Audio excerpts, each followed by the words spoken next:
know in the chat. Let me know in the chat. How was your how was your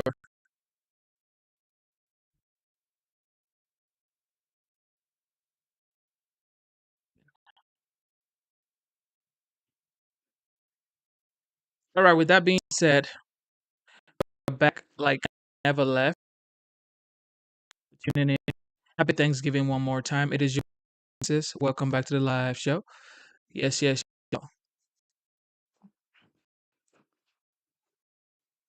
The title of my stream tonight, it is currently 11:20 p.m. and today is the 28th of November 2024, of course, Thanksgiving Day. And the title is America is Thankful for the 47th. America is thankful for the 47th, guys. America is thankful for the 47th.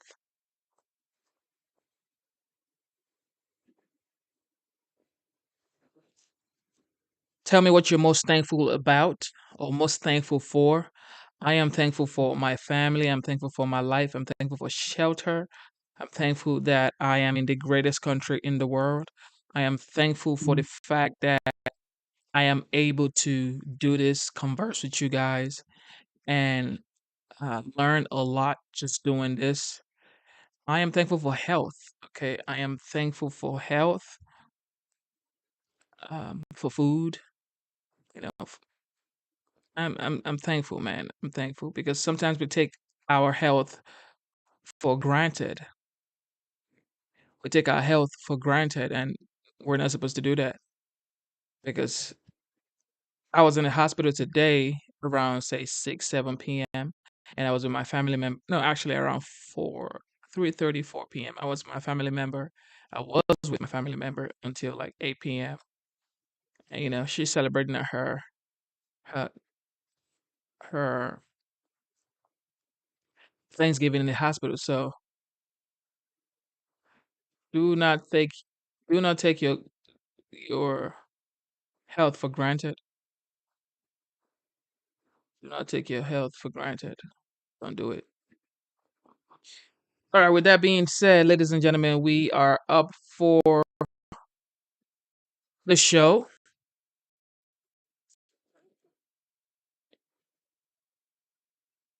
All right, so majority of Americans supports Trump's agenda. Are you part of the majority that supports Trump agenda? Let me know in the chat if you support Trump agenda, to deport,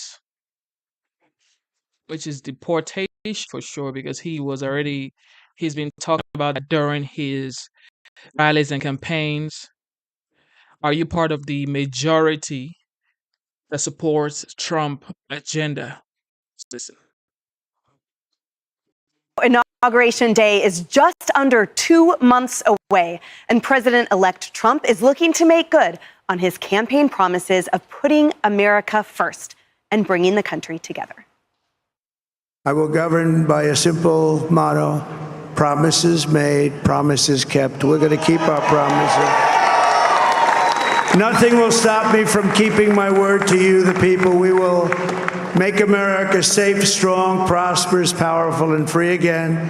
And I'm asking every citizen all across our land to join me in this noble and righteous endeavor. That's what it is. It's time to put the divisions of the past 4 years behind us. It's time to unite.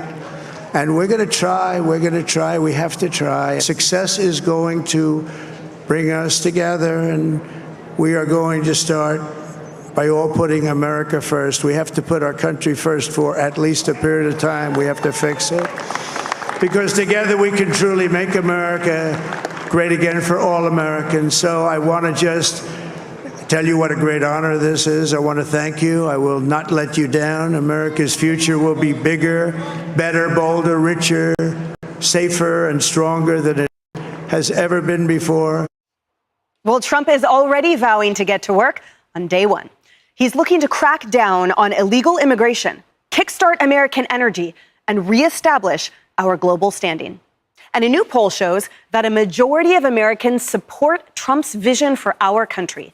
Pew Research found that 53% of Americans approve of President Trump's plans and policies ahead of his second term. And Kennedy, that's why he was voted into office overwhelmingly by a majority of Americans who believe in his plans and his policies. So what was really interesting to me was that the Democrats never acknowledged that he had already been president and that people had vastly different personal economic landscapes during his first term. I mean, think about that, because so often when you're running against someone, they've never been president. They're totally untested in that role. But he had been. He knew what the job entailed. That's such an incredibly rare thing. You know, we've had a lot of first-term presidents, one-term presidents, rather. But, you know, you didn't see Jimmy Carter go back at it in 1984. And for good reason, because, you know, he had his vision. It kind of failed. The country wasn't in a better place. And no one had an appetite for that the next time around. But the country has been on the wrong track. Three-quarters of the country have said that repeatedly, and, you know, Democrats couldn't see that. So, yeah, give him a chance. Give him a chance to give Americans what they voted for. And, you know, maybe they're not going to be Republicans forever, but we can all be Americans right now. That's right. And David, to Kennedy's point, so many interviews, exit and during the candidacy showed people of all racial makeups and religious backgrounds, geographical dwellings that said, my life was better under President Trump. Right. It was an incumbency that worked. And again, picking up on Kennedy, we're all going to be picking up on Kennedy's point here because it's such a good one. He was in the belly of the beast. Yes. And not only was he in the belly of the beast in the first term, but then he had another term where he had to sit back and watch lawfare and all of the attacks on him, all of the stuff that came up that wasn't true, that Americans saw wasn't true, which is why a lot of Americans who didn't vote for him the first time did the second time. But what he wants to do, and I'm old enough to remember Ronald Reagan coming in 1980, he wanted to really shake up government. Government was the problem, not the solution. That was Reagan's great line. Trump knows that as well, personally now, very personally, because of what happened that first time. So bottom line is he's hired a cabinet of folks who are in the shaking up business. These are people who have reworked companies, who have tried, as some people that have been working with us at Fox to do, to really try to shake up the bureaucracies that they're now going to try to change. So in order to shake up the government and make it work, and you got Elon and Vivek on the top trying to figure out what can be cut and what can't, what is necessary and what is not, separating the wheat from the chaff, they're going to do that. I have a great hope that they will succeed. Right. And in dismantling, especially, Cheryl, those odious regulations we've talked about. I have a family business, a small business that's in the agricultural and the alcohol sectors. Nothing is more regulated than those. And the stymieing is so real. The amount of money that we have to hemorrhage in tithing to the government. But hopefully moving forward under this administration, it will be the dismantling of these regulations and the fostering of. And this is the most important thing. We may not all be Republicans or Democrats. However, we are all Americans. So this is the time to support the 7th president-elect. And of course, America is thankful for the 47th. 100%. America is thankful for the 47th. So let's come together and support this guy, because there's no way he's going to do what he's supposed to do if people are going against him. It's just not going to work. Entrepreneurial and capitalist spirit. And one of the agencies that is full of so much red tape and unnecessary regulation is the EPA. And if they can get in there and they can actually change the culture and not dismantle the EPA, but at least cut down the power of the EPA, that's going to help small businesses. That's going to help the real estate sector. That is going to help builders. I mean, there's so many onerous, ridiculous regulations on the books of the EPA. The other would be the EV mandate, because they want to undo that. Look, people aren't buying electric vehicles. By the way, you're the one outnumbered today. We've got all the business people here with Emily, so I think that's kind of fun. But to say that, but yeah, I mean, that's the thing. I mean, if you go down there and you look at all of the bureaucracy, in particular with those EV mandates, people aren't buying those cars. Get rid of it. We're those subsidies. The government's paying out those subsidies. It's such a waste of money. And this couch today on Thanksgiving is all about not wasting money. We're about saving money and about growing our economy and our country. And I think that's what's happening. That's what I say. Don't waste my taxpayer dollars. And just to echo what Kennedy was saying, we're all Americans now. It's Thanksgiving. It's time to come together. How surprising is what happened, this poll that we just looked at? Hello, not at all. Trump won. Trump won big time. So what he's talking about is what he talked about on the campaign trail. And the only thing surprising about those numbers is that his polling on economics, on how he'll run the economy, is even higher than it was when he campaigned. So his polling is doing even better. So that's what's the interesting thing when you see progressives protesting what he wants. I don't understand it. You know you're going up against the American people. Yeah, can I ask you, how soon do you think we're going to see results? How soon will Americans feel that relief that is sort of waiting in the wings? I think it's already happening because don't forget, CEOs come to work every day. They sit down at their big boy chair and they make decisions that affect how many Americans are employed, how much money their company is going to be spending. And they're making it on the basis of the policies that are coming in, that they know are coming in because they've seen Trump before. But it's going to be a pitched battle. The bureaucrats are not going to let go easily. There are a lot of them that are going to be shown the door. They're not going to let go easily. They know what's coming. Bureaucrats won't rule tax policy, right? That's something that Congress But is I'm going to thinking handle. the Pentagon, Don't HHS. don't forget the Supreme Court ruling about Chevron deference as well. Yes. Yeah, they have the law behind them, no doubt. They did for a long time. And to Now Cheryl's they point, do. the EPA, they could make those regulations by fiat with no recourse and no accountability, and that has all changed. So it will be, we are in uncharted territory. We had It's a over new day. over 1,000 new regulations under Biden and Harris that has cost us billions of dollars to our economy. Probably true. Talk to Those me can about be changed. if the fuel impact, if President Trump restores, if the fuel, wouldn't that change everything? Shipping and everything, our entire economy, would you say that's the single most effective, immediate change that he could make? Keystone. That's one word, Keystone. I mean, And the Pentagon. Huge. I'm looking for big changes at the Pentagon. That is such an ossified bureaucracy. It's got to change. Tax Great word. policy. I'm all about the Lot of tax. They spoke about the EPA, which is the Environmental Protection Agencies.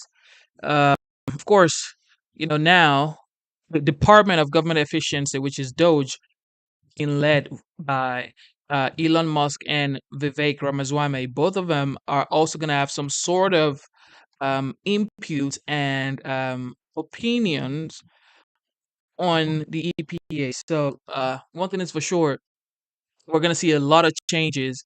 And this whole thing is just to say Trump vowed to begin on immigration and energy on day one. He spoke about immigration, he spoke about energy, he spoke about slashing electricity bills by 50% in the first year. Remember that? Don't forget, that's what this is. These are the things he campaigned on. So if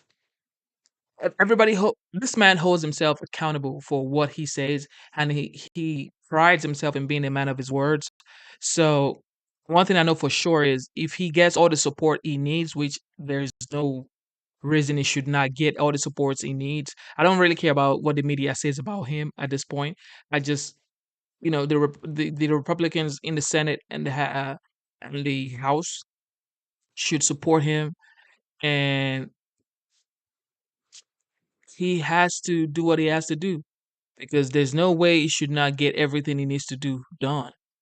All right, now I want us to throw it back to when Trump was calling the military personnel on Thanksgiving Day. This was probably back in 2017. Let's watch.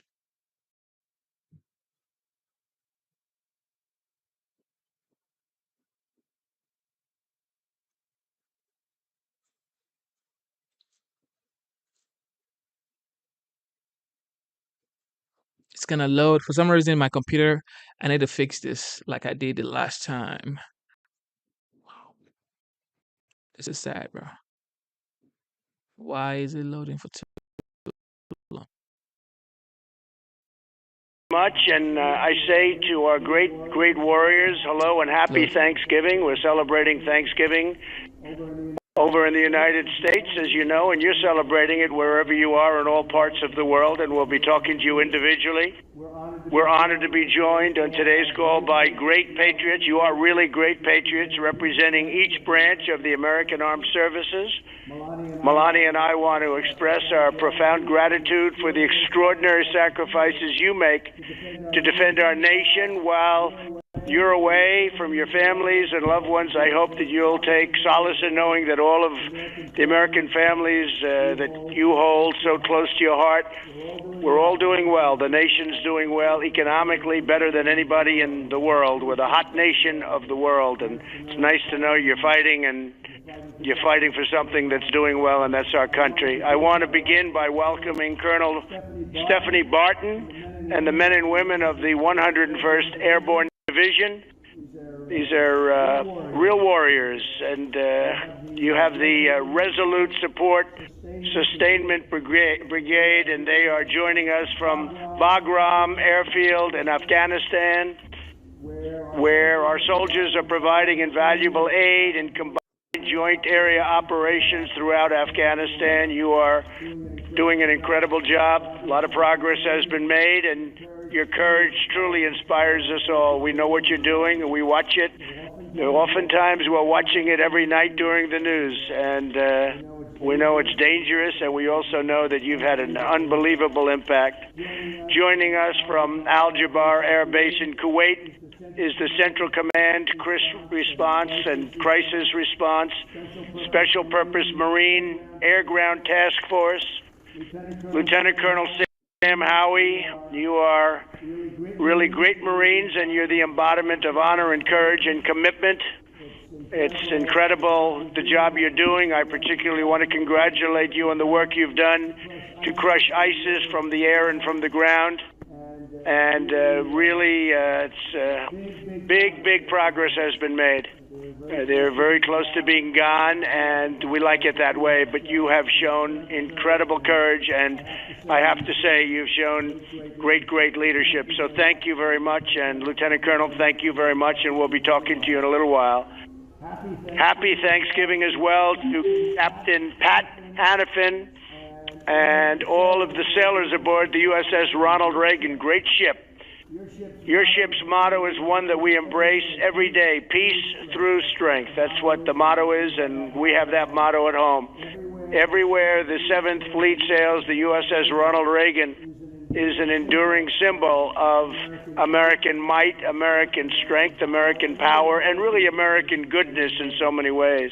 From the United States Air Force, we're joined by the 455th Air Expeditionary Wing, which is supporting Operation Freedom's Sentinel and NATO's Resolute Support. Brigadier General David Lyons, thank you very much, David, is the commander. And I want to congratulate you on every minute of the 455th for your outstanding work. Not only have you destroyed hundreds of ISIS, and actually far more than hundreds, and many Taliban targets, but you protect coalition ground forces throughout the region, and you protect them like nobody else. It's incredible the job you do, and I just want to thank you all for being on. And I have to say, General, it's great to speak to you by teleconference and by phone, because your reputation is an incredible one. Representing the U.S. Coast Guard, our crew members from 6 Coast Guard cutters from This is the commander the in shore chief, support right? teams that are Commander in part chief. of Patrol Forces Southwest Asia, which is the largest Coast Guard unit outside of the United States. And I'm actually going right now. I'm in Palm Beach, Florida, and I'm going over to your local Coast Guard station, and we're going to spend some great time with the men and women of the Coast Guard. They have, from a lot of standpoints, you could call it branding, you could call it whatever you want. The job they've done on hurricanes in this country, they've saved thousands and thousands of people. In fact, in Texas, they saved over 12,000 people. If you think of what that means, over 12,000 people. They went into seas and they went into areas that nobody else would go into, and it was incredible what they've done in Texas, what they did in Florida, what they did in Puerto Rico. The Coast Guard has really become a symbol of strength and perseverance and toughness and genius, actually. It's purely genius. So hello to Lieutenant Nicholas Hartman, who is the commanding officer of the cutter Aquanet. And I also want to congratulate Seaman Christopher Wilson on being selected for A School. That's A, like in A. That's the best, right? Seaman Wilson, you truly make us proud. Congratulations. That's a big deal. Going to that school is like going to the Wharton School of Finance if you happen to be doing what you do. And to everyone on today's video This conference. was in 2018, and he personally called service members on Thanksgiving Day in 2018. This is something that, Americans are proud of, to see the Commander in Chief being engaged with the service members. He took his time out to actually call the service members. It's incredible. Also, I want to thank you all for serving today. We thank God for the blessings of having you people be our heroes, and you really are our heroes. And your families are back here, and they love you, and they respect you, and they look forward to seeing you, because you're the ones who keep America safe and strong and free. You do a job like nobody else, and it is really great respect that we all have. You are very much appreciated, like you wouldn't believe, by the American public, by the citizens of our country. I want to maybe start with the Air Force, and I know that Brigadier General David Lyons is on the phone. And David, tell me a little bit about what you're doing. Our mission here, we defend the two busiest airfields in Afghanistan, Kandahar and Bagram. We support our teammates and our mission sets, and then we deliver decisive combat air power across the entire country of Afghanistan. And Mr. President, I know you can't see us right now, but you've got 150 airmen in this room that would love to say Happy Thanksgiving to you. Vultures, what do you say to the President? Happy Thanksgiving! That's great. Well, that's really fantastic. How are things going over there? Are you looking up? How is it looking to you? You've seen it. You've been there a while, and you've seen what's going on. You know what's happening better than anybody. How do you find things going? Both the Taliban and ISIS are resilient adversaries, but I think that we're doing well. We get after them every single day. Our objective here is to fight the away game. And so what I mean by that is we never want this adversary to reach our shores again. And so every airman here is dedicated to keeping this fight away from our shores. A stable Afghanistan is good for Afghanistan, but we do what we do for America, sir. Well, you said it better than anybody could have said. Keep them away from our shores, and that's why we're doing the strong borders. You probably see over the news what's happening in our southern border and our southern border territory. Large numbers of people, and in many cases we have no idea who they are, and in many cases they're not good people. They're bad people. But large numbers of people are forming at our border, and I don't have to even ask you. I know what you want to do. You want to make sure that you know who we're letting in, and we're not letting in anybody, essentially, because we want to be very, very careful. So you're right. You're doing it over there. We're doing it over here. And your people at the border, we have the military at the border for the first time. I don't know if it's ever, or certainly there's never been a presence like this, but we have a very powerful border now. We have the Cosentina fencing, and we have things that people don't even believe. We took old broken wall, and we wrapped it with barbed wire plus. I guess you could really call it barbed wire plus. This is the ultimate. And nobody's getting through these walls, and we're going to make sure they're the right people, because that's what you and your family want, and all of your families, that's what they want. And that's why we're all fighting. You know, we're fighting for borders. We're fighting for our country. If we don't have borders, we don't have a country. So we're doing very well on the southern border. We're very tough. We get a lot of bad court decisions from the Ninth Circuit, which has become a big thorn in our side. We always lose, and then you lose again and again, and then you hopefully win at the Supreme Court, which we've done. But it's a terrible thing when judges take over your protective services, when they tell you how to protect your border. It's a disgrace. So we're winning, and you're winning, and I appreciate it very much. And General, your reputation's an incredible one. Thank you very much for doing the job, and I'll see you back when you're in the United States, or maybe I'll even see you over there. You never know what's going to happen. Thank you, Mr. President. We appreciate that. Thank you very much. Really great. And thank all the men and women with you. Really spectacular people. Well, next, let's talk to the U.S. Coast Guard Commanding Officer, Coast Guard Cutter, Aquanic, and it would be Lieutenant Nick Hartman. And so, Nick, tell me a little bit about what you're doing, where you are, and how's it going? Good morning, Mr. President. This is Nicholas Hartman, like you mentioned, from Coast Guard Cutter Aquidneck. Here in the room, we have 14 members from Patrol Forces Southwest Asia, and we're located in the Kingdom of Bahrain, Mr. President. Our mission out here is to patrol Arabian Gulf, Straits of Hormuz, and conduct our U.S. Central Command and NAVCENT objectives here in the Gulf. A lot of our work is partnering and building relationships with the Gulf Coast countries, and so that we have a good standing and resolve here in the Arabian Gulf and in Central Command AOR. Things, in my opinion, Mr. President, are going very well for us. And what do you see in the region? What's going on in the region? How are they feeling about things? How are they feeling about trade? Because, you know, trade for me is a very big subject all over. We've been taken advantage of for many, many years by bad trade deals. We don't have any good trade deals. How are you finding things in the region, Nick? Mr. President, from our perspective out on the water, sir, we're seeing that there is an abundance of trade happening in the region. There are vessels moving through the Straits of Hormuz and across the Arabian Gulf on a daily basis, carrying cargo to and fro, and we don't see any issues in terms of trade right now, sir. Okay. Well, you'll keep it that way, and, you know, we want to have good free trade. We also want to have fair deals where we can do well, too, not just everybody else. Right now, every nation in the world does well with us. We don't do well with them. So that's changing, and it's changing fast. And where you are is a big factor in that, as you know. You've been told and you've been briefed. Well, I want to thank you very much, Nick, and great job. And again, as I said, there is no brand that's gone up like the Coast Guard over the last couple of years because of what you've done with the hurricanes in this country. People saw things that they've never seen before. The bravery of your people going out in waves like record-setting. It's been record-setting.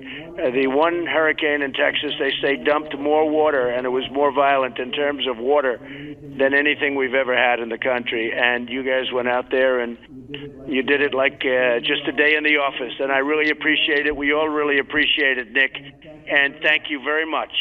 Thank you very much. Thank you, Mr. President, and happy Thanksgiving. Thank you. You take care of yourself. Let's go to the Army.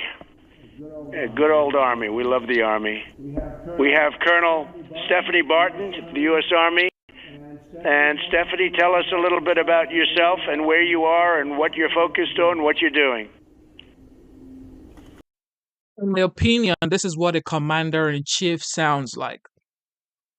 He's calling service members on Thanksgiving Day back in 2018, talking to them on the phone, letting them know you're not alone. Even though you're not in the United States, even though you're not in a country, we love you, your family love you, and we are rooting for you.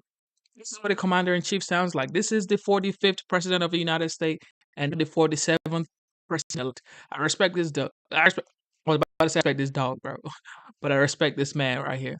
I respect this G. This is an OG right here. The Don, the legend, the 47, Donald J. Trump. Let's get it. First and foremost, good morning and happy Thanksgiving on behalf of the 101st Sustainment Brigades. We're currently located in Bagram, Afghanistan. During what we do for the country of Afghanistan, we're the senior logistics headquarters in theater.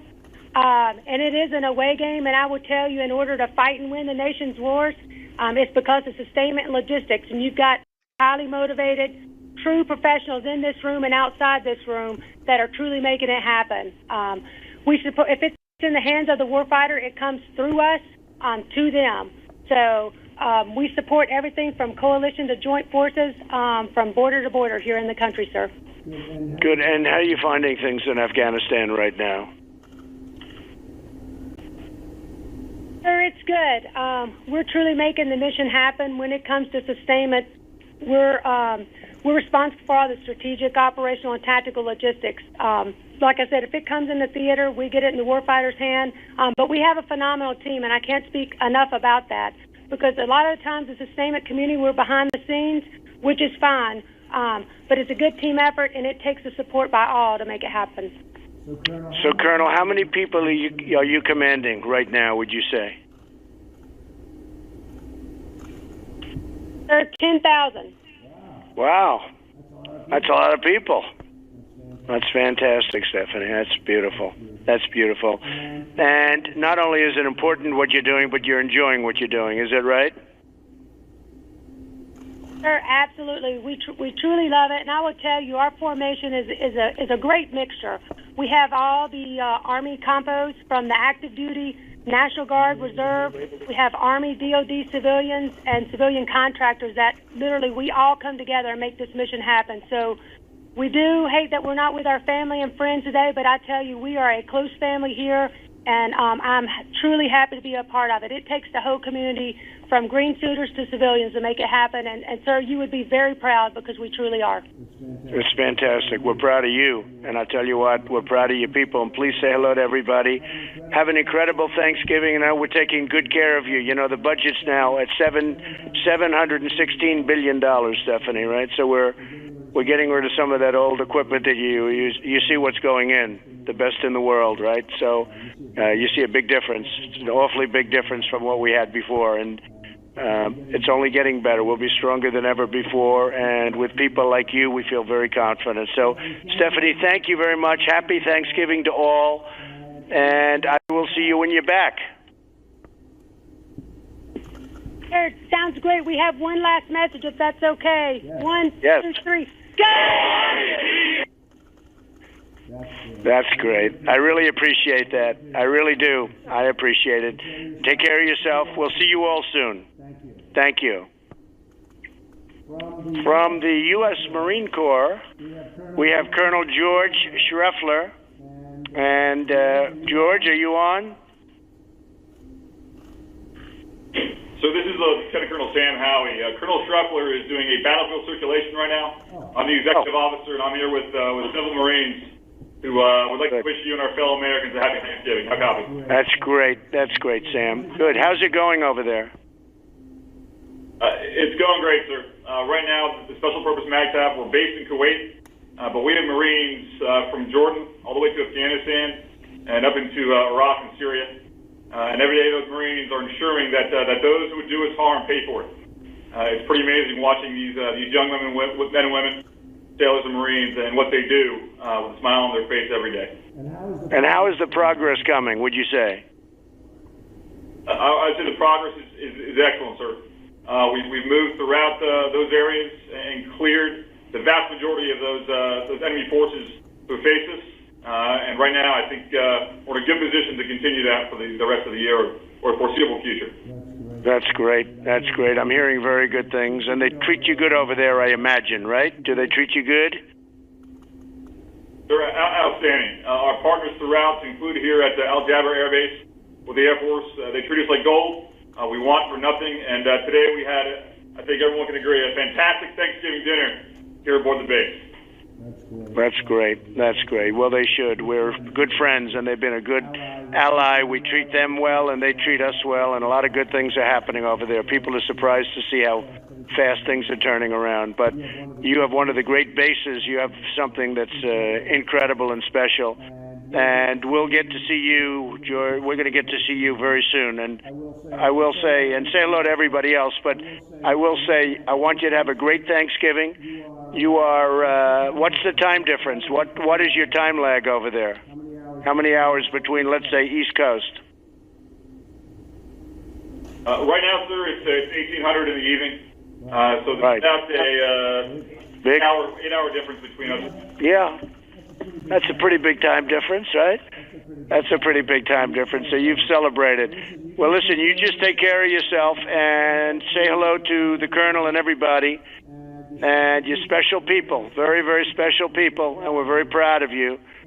And give my regards to Kuwait and everybody, but a lot of progress being made. Your country is really doing well. It's really doing well, like it hasn't done before. So That's good. It's always good to be fighting for something that is working.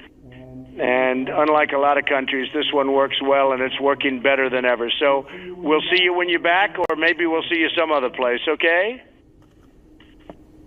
Roger, Semper Fidelis. Well, thank you very much. Thank you. Take care of yourself. From the U.S. Navy, we have the commanding officer, Captain Pat Hannafin. And Pat, are you on the phone? Yes, sir, I'm with you. And from the over 4,800 sailors and airmen aboard USS Ronald Reagan, the nation's only permanently forward deployed aircraft carrier. We are currently in Victoria Harbor, Hong Kong, about 13 hours ahead of you. Still Thanksgiving here. And from all the sailors on board Reagan, serving peace through strength for America in the Indo-Pacific. We wish you a happy Thanksgiving. Well, that's great, Pat. I appreciate it very much, and say hello to everybody, and happy Thanksgiving to you. So the condition of the ship is A1? Alpha 1, sir, absolutely. Okay, good. Very important. So, you know, we have another big one. The Gerald Ford is going to be joining you pretty soon. How does this compare in size and scope with the Gerald Ford? You know all about that. That's the new one, right? Yes, sir. Size and scope. A good friend of mine just left command of that. But size and scope about the same. Certainly some improvements there to the plants and a few of the radars and even the catapults and gear are slightly different as well. But we'll push over 140 a day daily. Yeah, Pat, tell me about the catapult system. So on the Gerald Ford, they don't use steam, which is the first one that I've ever heard of that doesn't use steam. And I know they have some difficulties, which I'm not happy about, and they spent a lot of money. And I was just curious, the steam system is tried and true for many, many years, as long as we've had aircraft carriers. How do you find steam versus what they're doing on the Gerald Ford, which is electronic and digital, if you can believe it? Yes, sir. All of our Nimitz super carriers have been using steam for decades, and we find it pretty reliable. However, the electromagnetic catapults that they're running there offer some great benefits. Obviously, like any new piece, you got to work through the bugs, but they offer some benefits not only to stress and strain on the aircraft to extend service life and other pieces. I have no doubt we'll work through that just as we work through all of our other advancements and continue to bring it to the enemy when called to do so. So when you do the new carriers, as we do and as we're thinking about doing, would you go with steam or would you go with electromagnetic? Because steam is very reliable. And the electromagnetic, I mean, unfortunately, you have to be Albert Einstein to really work it properly. What would you do? Yes, sir. You sort of have to be Albert Einstein to run the nuclear power plants that we have here as well, but we're doing that very well. I would go, sir, Mr. President, I would go electromagnetic cats. I think that's the way to go. We do pay a heavy cost for transiting the steam around the ship. Good. Okay. I like to hear that. I'm actually happy about that answer because at least, they're doing what they're doing, but that's actually a very good answer. So, Pat, how are you seeing things over there? What's going on?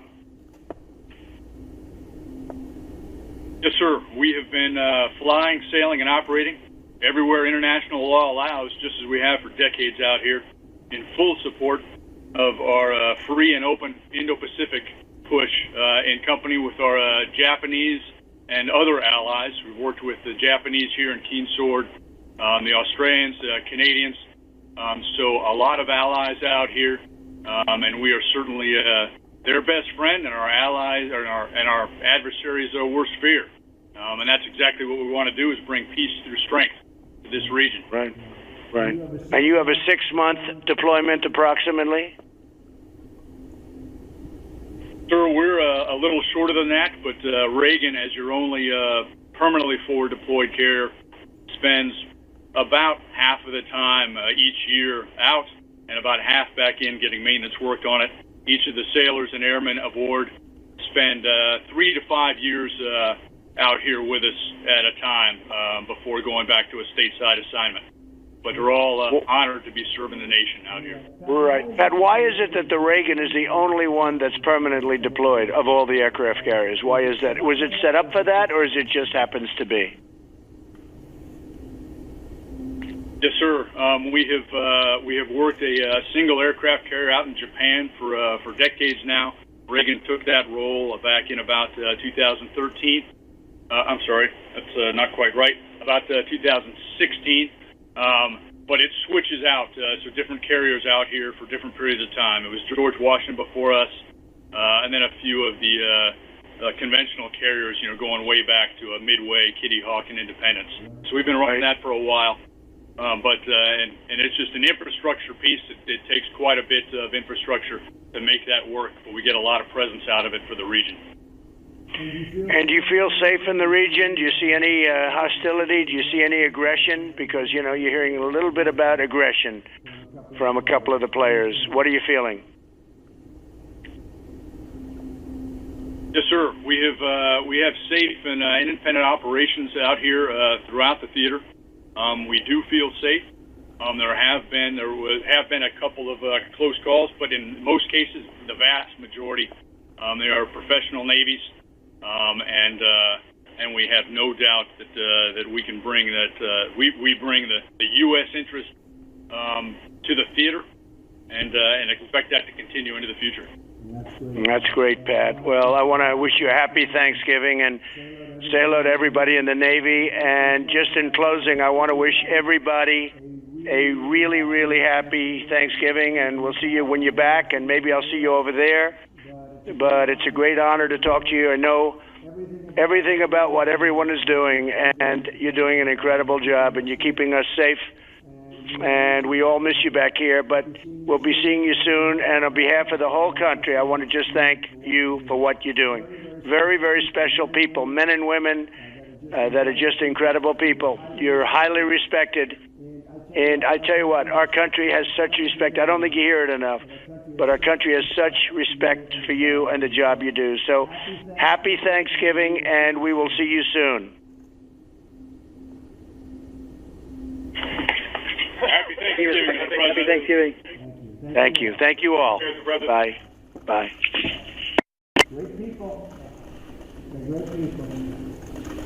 President, I'm looking forward to going to Afghanistan or going to the Middle East. And we're going to do some interesting things at the appropriate time. We'll be doing some very interesting things. Do you have a sense of when yet, when the trip might be? Excuse me? Do you have a sense of when the trip might be yet? I do, but I can't tell you. You're the last people I can tell. How's everything in Florida doing? I think the weather's good. Yeah? Florida. Welcome to the Southern White House. Does the CIA have a recording of MBS demanding Khashoggi silence? I don't want to talk about it. You have to ask them. What about the border, Mr. President? Well, the border's coming along very well. It's become very strong. We're getting some terrible decisions from the Ninth Circuit, as usual. I don't know if we've ever had a victory in the Ninth Circuit. We have to appeal it. Yes, a vast number of their decisions get overturned, generally speaking. And it's a shame. It's a shame. It's a disgrace, frankly. And essentially, they're legislating. They're saying what to do. Some judge sitting in some location very far away is telling our incredible military and law enforcement what to do. And it's not right. And it's been going on like that for a long time. And we are doing really well, considering the laws are a disaster. And if we had the right laws, it would be a lot less expensive and would do it a lot easier. But we don't have the right laws, and we have people interpreting the laws, and they always give us a bad interpretation.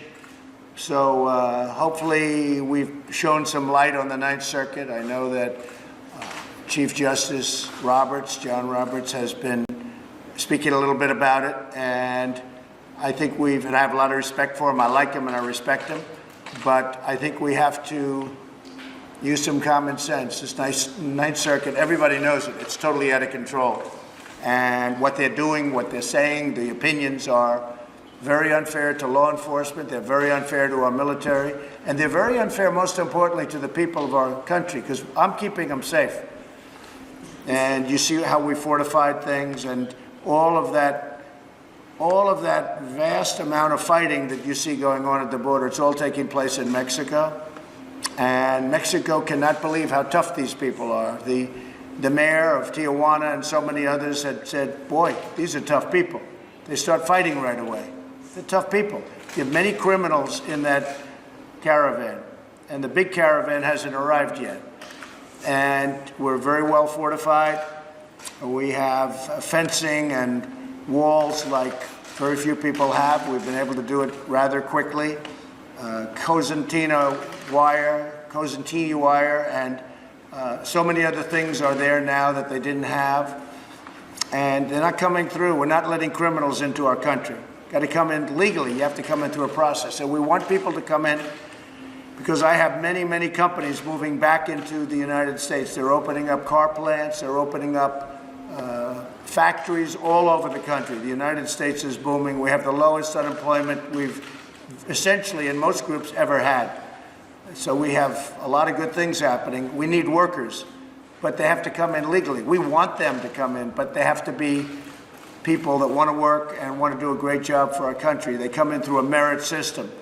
They have to come in. Right now, under the Democrats, they don't have a merit system. They want open borders and people can just flow in. You have tremendously dangerous people in those caravans. And we do not want them coming into the United States, and we're not going to let them. We're throwing out MS-13 and so many others. We're throwing them out of our country by the thousands that got in here over the years. And we're throwing them out by the thousands, and we're bringing back towns. We're making towns safe, and we're doing an excellent job. But we're getting hurt by the Ninth Circuit very, very badly. Everybody files in the Ninth Circuit. I haven't seen anybody file anyplace else. They automatically go to the Ninth Circuit. They could go any place in the country. And I think we're going to have to stop that somehow. The judges are going to have to get together, or Congress is going to have to get together and stop it, because they're taking advantage of our country by filing consistently and always, just about, that I see, in the Ninth Circuit. Even our legislation that we did have passed, it failed in the Ninth Circuit, it failed in the Ninth Circuit appeal, it then won in the Supreme Court. And it's just a shame, because it's really hurting people. It's hurting our law enforcement tremendously. And now that the military is on the border, it's really hurting our military. And frankly, when they hear these decisions, these are professional, the military, the law enforcement, first responders. They can't believe the decisions that are being made by these judges. This is what they do. They do law enforcement, law and order. And they get these decisions down. They say, who makes these decisions? They're not into lawyer things. They say, who makes these decisions? Who are the people that are giving these decisions that are going to make it unsafe for us, meaning law enforcement and military, and making it unsafe for the United States? So despite that, we have a very powerful border, and a lot of good things are happening. Mr. President, are you concerned that by not punishing Saudi Arabia more, it could send a message to other world leaders that they can do as they please, and America could weaken their eyes? No, not at all. Saudi Arabia has been a long-time strategic partner. They're investing hundreds of billions of dollars in our country. I mean, hundreds of billions. They're keeping the oil prices low. I see that yesterday. When was the last time you heard your commander-in-chief this articulate? When was the last time you heard your commander-in-chief calling the service members and talking to them, finding out if they're doing good, how they're being treated in other countries, if the equipment they have, the machines they have, if it's up to date, and how are they finding those equipment? Do they like it? Do they want to change? What would they advise if they wanted advice on equipment type? It's like this is just on another level to see a commander in chief who was actually, on business. This is what you call standing on business right here. This man stands on business. Like there's no conversation about it. And I just wanted to, throw it back for you guys to see what kind of Thanksgiving we had in 2018. This is 2024. We see the commander in chief now, but it's not anything compared to what this man was doing. And it was peaceful. It was way peaceful back then compared to now. And he still had the the mindset to say, you know what, let's call the service members and let's wish them happy Thanksgiving and tell them how much we appreciate them, how much they mean to our country, and how much their family adores them. This is absolutely legendary stuff. And this is why I call him the legend, the Don, the 45th, and now the 47th president elect, Donald J. Trump. This is, man, I miss this dog right here. But it's pulling up here. It's pulling up in January. So, yeah, we're ready for January. Who is ready for January in 2025? Yeah, this dog right here is pulling up in 2025. The G is coming back. The legend is coming back. The Don is coming back. You better get ready. I was blamed for causing traffic jams because I have the oil prices so low. Well, I have the oil prices low because I'm jawboning them and others all the time to keep them low. Nobody ever did that. No president ever did that. And gasoline is now at a very low number. But I actually got even beat up for that, where they said the president has the gasoline so low that he's causing traffic jams. Can you believe this one? I said, that's one nobody ever thought of. So anyway, no, but I'll always, let's have some traffic jams. We want low oil prices, and Saudi Arabia's really did a good job in that respect. They pumped out a lot more oil than was going to be pumped out when I called them about 4 weeks ago. And if you look at oil 4 weeks ago, it was at 82, 83, and it was going up to 100 a barrel. That would have doubled your prices and even tripled your prices at the car for gasoline. And instead, you have very low gas prices all over the country. That's because of what I did, and Saudi Arabia helped us. But very importantly, they're investing billions of dollars. They're buying their equipment from us. And remember this, they don't have to buy it from us. They can buy it from Russia, and they can buy it from China.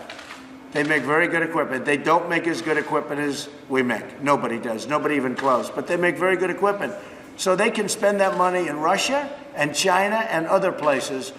And that is not acceptable. So the CIA, Mr. President, concluded with confidence that India... They didn't conclude. No, Josh, they didn't conclude. I'm sorry. So you're saying they did not? Josh, no, they didn't conclude. They did not come to a conclusion. They have feelings certain ways, but they didn't have the report. And you can ask Mike, they have not concluded. Nobody's concluded. I don't know if anyone's going to be able to conclude that the Crown Prince did it. But I will say this, I don't know. I don't know. But whether he did or whether he didn't, he denies it vehemently. His father denies it, the king, vehemently. The CIA doesn't say they did it. They do point out certain things, and in pointing out those things, you can conclude that maybe he did or maybe he didn't. But that was another part of the false reporting. Because a lot of you said yesterday that they said he did it. Well, they didn't say that. They said he might have done it. That's a big difference. But they're vehemently denying it. And we have hundreds of thousands of jobs. Do people really want me to give up hundreds of thousands of jobs? And frankly, if we went by this standard, we wouldn't be able to have anybody as an ally, because look at what happens all over the world. But then you could also take a look at Iran. Take a look at Syria, where, millions of people have been just slaughtered horribly, horribly. You take a look at what's going on in Iran and the vicious situation that's taking place there and the number of people that are being killed and slaughtered. You take a look all over the world. We're not going to be able to let's not deal with anybody. The fact is that Saudi Arabia is tremendously helpful in the Middle East. If we didn't have Saudi Arabia, we wouldn't have a big base. We wouldn't have any reason, probably. I mean, if you look at Israel, Israel would be in big trouble without Saudi Arabia. So what does that mean? Israel's going to leave? You want Israel to leave? We have a very strong ally in Saudi Arabia. We have an ally that said they did not commit at the top level, the Crown Prince, the King. They did not commit this atrocity, and it's an atrocity. It's a terrible thing. I dislike it more than you do. But the fact is, they've been a very strong ally. They create tremendous wealth. They create really tremendous number of jobs in their purchases. And very importantly, they keep the oil price down. If you want to see a global depression, all you have to do is lift the oil price $50 a barrel, which could happen very quickly once we lose that relationship. So I hate the crime. I hate what's done. I hate the cover-up. And I will tell you this, the Crown Prince hates it more than I do, and they have vehemently denied it. The CIA points it both ways. As I said, maybe he did, maybe he didn't, but I will say very strongly that it's a very important ally. And if we go by a certain standard, we won't be able to have allies with almost any country. Okay? Who should be held accountable? Maybe the world should be held accountable, because the world is a vicious place. The world is a very, very vicious place. You look at what's happening in China, and you look at what's happening in so many different countries. I could name many countries. You look at what's happening with terrorism all over the world. That's the other thing with Saudi Arabia. They really are. They're putting up tremendous amounts of money to actually fight terrorism. Now, they were a part of terrorism, and nobody's going to try and justify that. They were a big part of it. But they're spending a lot of money, and they're opening up, and they're doing a lot of things that are very good. They're really opening up that country for a lot of good. Until this happened, there were a lot of people saying a lot of good things about the Crown Prince. So he strongly denies it. He vehemently denies it. And my policy is very simple. America first, keep America great again. And that's what I'm doing, and we're doing better than anybody thought even possible. Yes, ma'am. Sir, you've been talking to the troops. I'm wondering... To who? The troops today. Yes. I'm wondering if you can tell us at what point do you want to withdraw troops from Afghanistan? Well, we're always looking to do the right thing, and we'll be seeing over a period of time. But we're looking, I just spoke to Afghanistan, as you know. We're always looking to do whatever's right. We're in very strong negotiations in Afghanistan right now, which a lot of people don't know about. This may be the first, but we are in very, very strong negotiation in Afghanistan. We'll see what happens. If something happens, that would be a great thing. I'd be very happy about that. I really think the people of Afghanistan also, and they are good fighters, and they fought for a long time. They fought for a lot longer than we fought. They've been fighting for many, many, many decades. But I think they're tired of fighting. And we'll see what happens, but we are talking about peace. And we'll see if that happens. Negotiations with... We have negotiations going on. I don't know that they're going to be successful. Maybe they're not. Probably they're not. Who knows? They might be. They might not be. You know my attitude on all of that stuff, whether it's North Korea or anybody else. Maybe they are going to be successful. Maybe they're not going to be. But we have negotiations going on right now in Afghanistan. Okay? Mr. President, what is your response to people who say that a phone call wasn't enough for the troops today?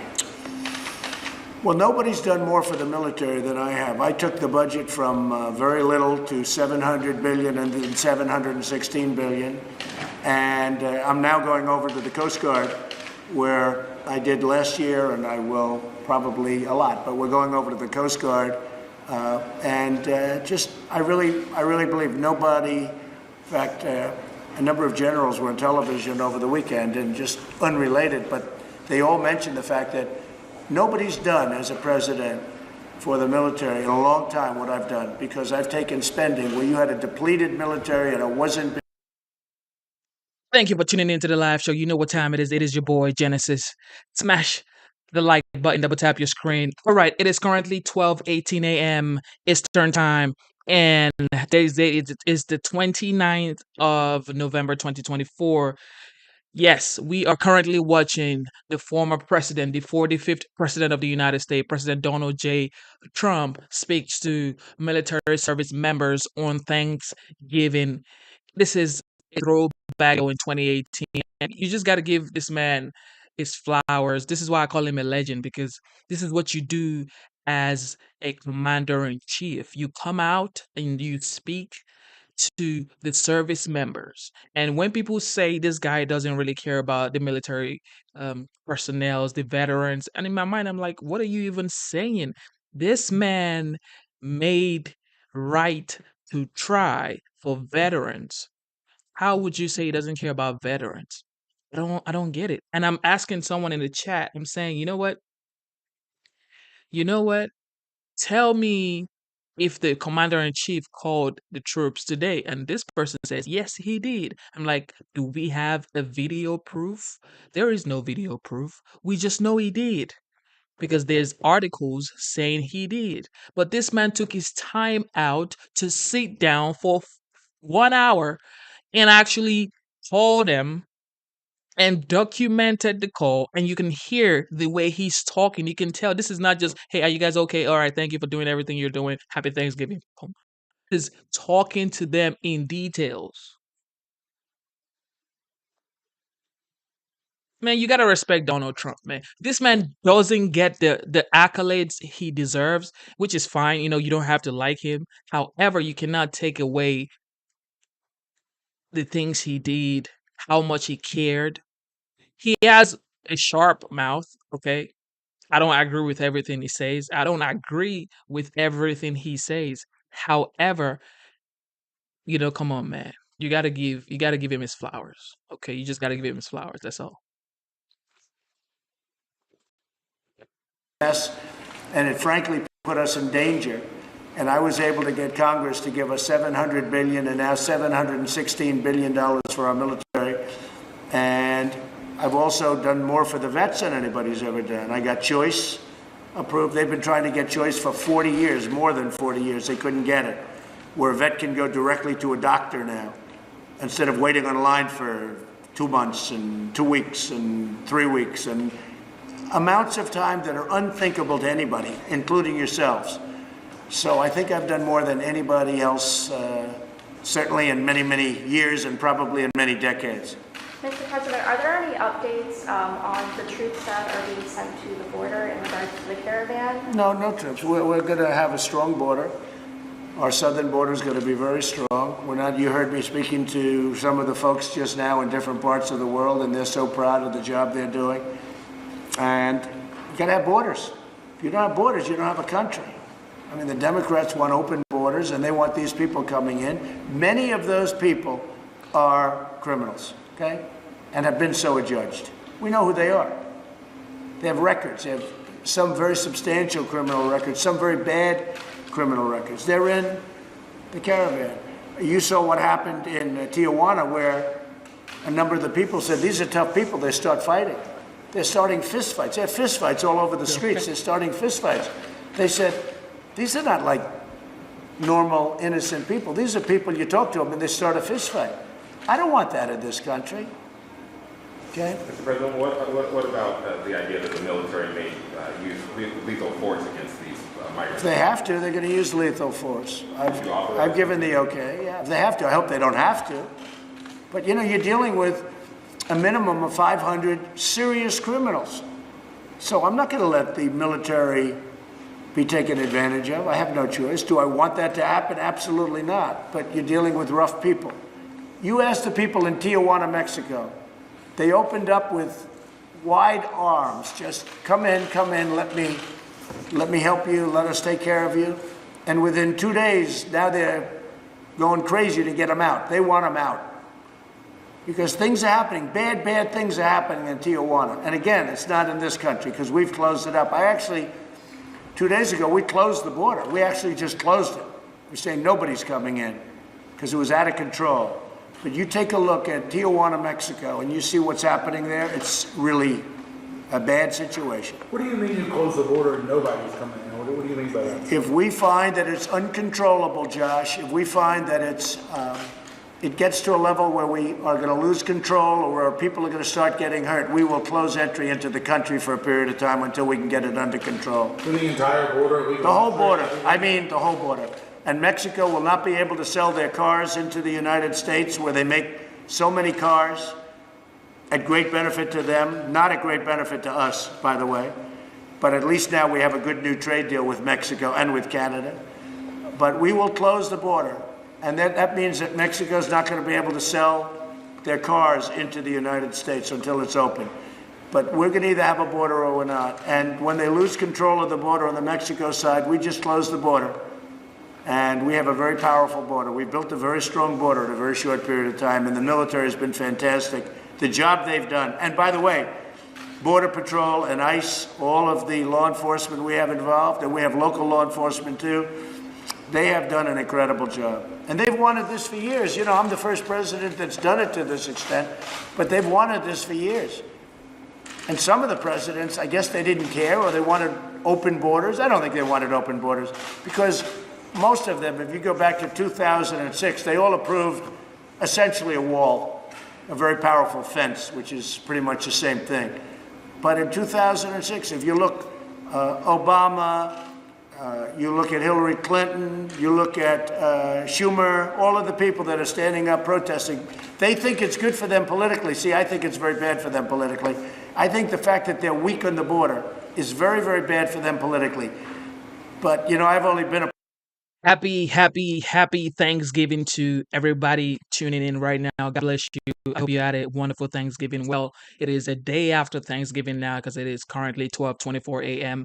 So, somebody just said in the chat, Genesis, are you getting paid for this? Lol. So it's like if you love the United States and you have so much respect for President Trump and you voted for him, you have to be paid to talk about the things that you believe, the things that you love about the United States. Because the thing, even Americans don't love the United States like immigrants do. And I'm always wondering why. And if you see a person talking about the United States, they're like, well, are you getting paid for this? It's like you should be doing this, okay? You should be online, being on the streets, doing stuff that you know uphold the United States. And if you're serving in the military, 100%, I respect you and thank you for your service. However, anybody that you see doing stuff, don't be saying you're getting paid for this. No, this is today. Yesterday was Thanksgiving, and this was what? This is Thanksgiving throwback in 2018. So it's like, why do people always say, are you getting paid for this? Oh, you're getting paid for this. That's why you're coming out here talking about this. It's like, no.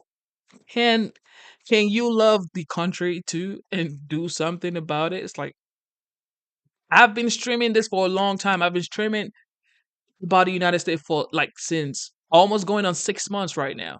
And the same question every time, are you getting paid for this? As a matter of fact, I just got monetized like 9 days ago. So I was streaming and wasn't getting paid for it. And I haven't still gotten like nothing from YouTube. So it's like, why do people always say, are you getting paid for it? Are you getting paid for it? I love the United States, bro. Like, what do you want me to say? I love the United States and I play both sides, okay? I play both sides.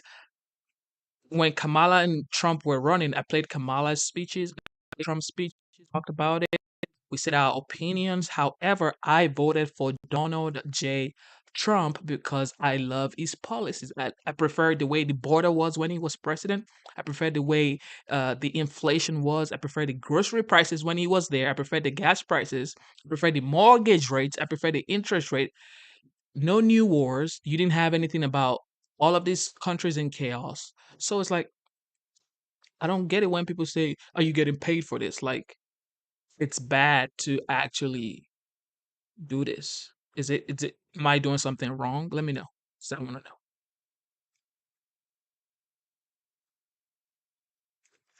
So now it's saying, didn't Trump put your country on the no-fly list? Good, he should. Like, what do you want me to say? Oh no, I'm not gonna support Trump anymore because he puts my country on no-fly list. I was born in Nigeria, bro. I moved here like 8 years ago. I am now a United States citizen. It took me 5 years to become a United States citizen. I am an American as well as I am a Nigerian. So if Nigeria does something that Trump believes that they should be on a no-fly list, it's fine, bro. It is fine, bro. Every commander in chief should do what they need to do to protect their citizens. So if that's what Trump believes, if that's what Trump believes that it's better for the United States and to protect its citizens, fine, bro. What you think I'm gonna say? Oh no, I don't like him anymore. That's the thing, y'all. Y'all like to be trying to. And this, look, somebody else says Trump doesn't care about you, homie. So who cares about you? Joe Biden, Kamala Harris? Who cares about you, bro? Craig Croy says, are you a neutralized Naturalized citizens. Yeah, I am. Who cares about you? This is the thing. You come here, and then you say, "Why am I not talking about Obama?" You see this, and then they're gonna say, "Well, because I am brown skinned, I am supposed to be talking about Obama." You see the ideology these people have. I don't know if these people pay bills or they just. It's like you guys talk like kids, like children. My daughter is 5 years old and she doesn't even talk like you guys. So because I am brown skinned, I should be talking about Obama. Golly. Because I am brown skinned, I should be talking about Obama.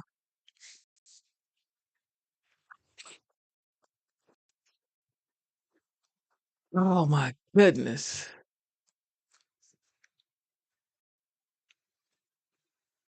Politician for 3 years, so maybe they know better than me. Is there going to be a government shutdown over this wall in December? Could happen, yeah, over border security.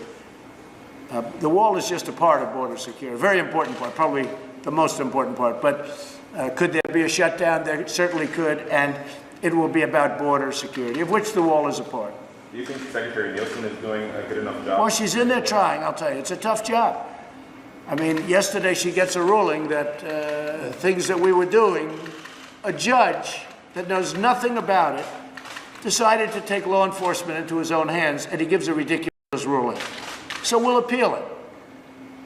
But it makes the job harder. We're still doing the job perfectly. But it makes the job harder, and it makes the job more dangerous. Because a judge made a ruling that was shocking. Okay? Just to be clear, going back to the idea of shutting down the border, what would it take for you to reach that step and want to do that? Well, I've already shut it down. I've already shut it down for short periods. We're talking about that one border. I've already shut down parts of the border because it was out of control with the rioting on the other side in Mexico, and I just said shut it down. What does that look like in practice? What? What does that look like in practice to shut down the border? You see it. I mean, it took place 2 days ago. Did you have to sign an order? Is there any? Yeah, they called me up and I signed an order. Can we get a copy of that? Oh, you don't need it, don't worry. It's not that big a deal, but maybe to some people it is. What we want to do is we want to have a strong border. We want to have people come into our country. I want to have a lot of people come in. We need them. But they have to come in through merit, and they have to come in legally. They have to come in legally. You know, we have a lot of people, millions of people that have been waiting online for years to become citizens of our country. Great people. They went through a whole process. And then these people come in and they think they're just going to walk in and it's a very unfair thing to all of the people that have been waiting online, in some cases for many years, because they've done it right, but they don't think they've done it right because they say, well, how can we do it right? And we go through this very complicated legal process, and they have lawyers and everything else, and then you have people rushing through the border, and they're supposed to stay. It's not happening with me. We've been very tough on the border. I mean, the problem that we have is that I've created and helped create a country that's doing better than it's ever done economically, so a lot of people are coming up here because their countries are not doing well. And perhaps for a reason, but whatever that reason is, their countries are not doing well. Okay, a couple of more. Anybody else? Yes, ma'am. How prepared are you for this meeting with President Xi? How are you preparing for it, and how confident are you? I'm very prepared. I've been preparing for it all my life. You know, it's not like, oh, gee, I'm going to sit down and study. I know every ingredient. I know every stat. I know it better than anybody knows it. And my gut has always been right. And we're doing very well. And I will tell you, China very much wants to make a deal. China has been taking advantage of the United States for many, many years. They've taken out $400, $500, and $600 billion a year. That doesn't include the theft of intellectual property, which has been horrible, what they've been doing.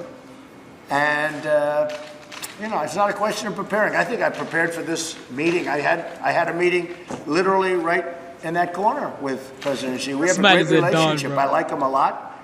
I think he likes me. He probably likes me less now than he did before we did what we're doing.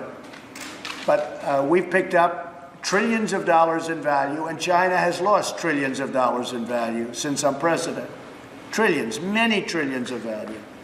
And we've picked up many trillions of dollars in value. And we are a true economic power, far greater than we were before I became president. We are an economic power that is far greater than we were. When I took over, we were teetering. We were in bad shape. We were going down to -4, -5, -6% in GDP. Instead, last quarter we hit 4.2%. And we are doing very well. I can say this, China wants to make a deal very badly. Do you think it's going to happen? Because of the tariffs, because right now on $250 billion, they'll be paying as of January 1st, 25%. And in many cases, they're already paying 25%. On the rest that they're not, they're paying 10%. But the 10% goes to 25% on January 1st. And so they're going to be paying a tremendous amount of money, which frankly is great for our country. We're taking in billions of dollars from China. We never took in 10 cents from China. They took everything from us. We never took anything from them. Now, as of already, we're taking in billions. China is, people don't understand this. China is right now paying us billions of dollars a month. That's never happened before. And Thank you for tuning in to the show one more time. Thank you. So we're not going to do identity politics or race politics, because if that's what we want to do, the 44th president of the United States was President Barack Obama, who is brown skin, and whatever you want to say about what the history has been in the United States about brown skin people, Obama is brown skin, and he's held the highest office in the land. So that is the past. I'm not saying forget history. I'm not saying history didn't happen, but what I'm saying is times have changed, and to see that a brown-skinned man was the 44th president of the United States, identity politics, race politics, and trying to divide based on race, based on identity, based on them versus us, that's not going to work. That is not going to work, because we've had the first female vice president of the United States, who happens to be Kamala Harris. She's a person of color as well. So those rhetoric of you don't respect your ancestors, you should be ashamed of yourself, is like not going to work, because my ancestors would be glad that the 44th president of the United States was a brown skinned person. So identity politics is not going to work anymore. It's not going to work anymore. It's over. It's over, guys. This is the new age. I'm not saying they're still not bad.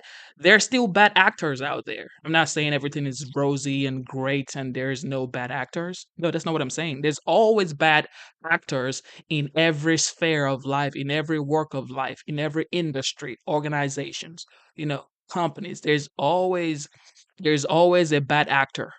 However, this is a new day, okay? People are uniting. That's why you have so many people, coming together as one, okay? Everybody's coming together as one. There's no division anymore. You're not going to divide us based on history. No. Indians, Africans, Americans, everybody has woken up to the fact that, look, it's love. Love heals. Love conquers all. Unity is the number one thing right now. There's no amount of things you would say, there's no amount of things you would do that would cause the division that you so crave. It's like, would you rather the division keeps the division keeps going, or would you rather unity prevails? Wouldn't you rather have unity prevail? And that's why when I say I voted for Trump, they're gonna say, well, you're brown skin, you moved here from Nigeria, you became a United States citizen, and you voted for Trump. Man, you don't know nothing. It's like, come on, bro. And soon they're going to be paying us many, many billions of dollars a month. But China wants to make a deal. If we can make a deal, we will. Are you worried about Matt Whitaker's finances and his potential hacking? No, Matt Whitaker's a highly respected person. And, once I choose somebody, they always go through hell. But Matt Whitaker is a highly respected man.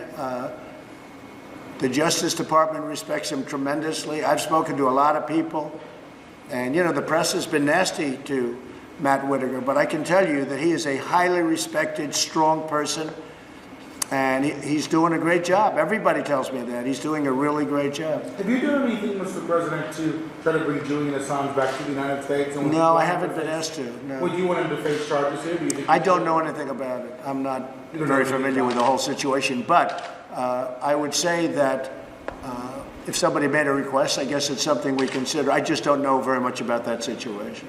Okay?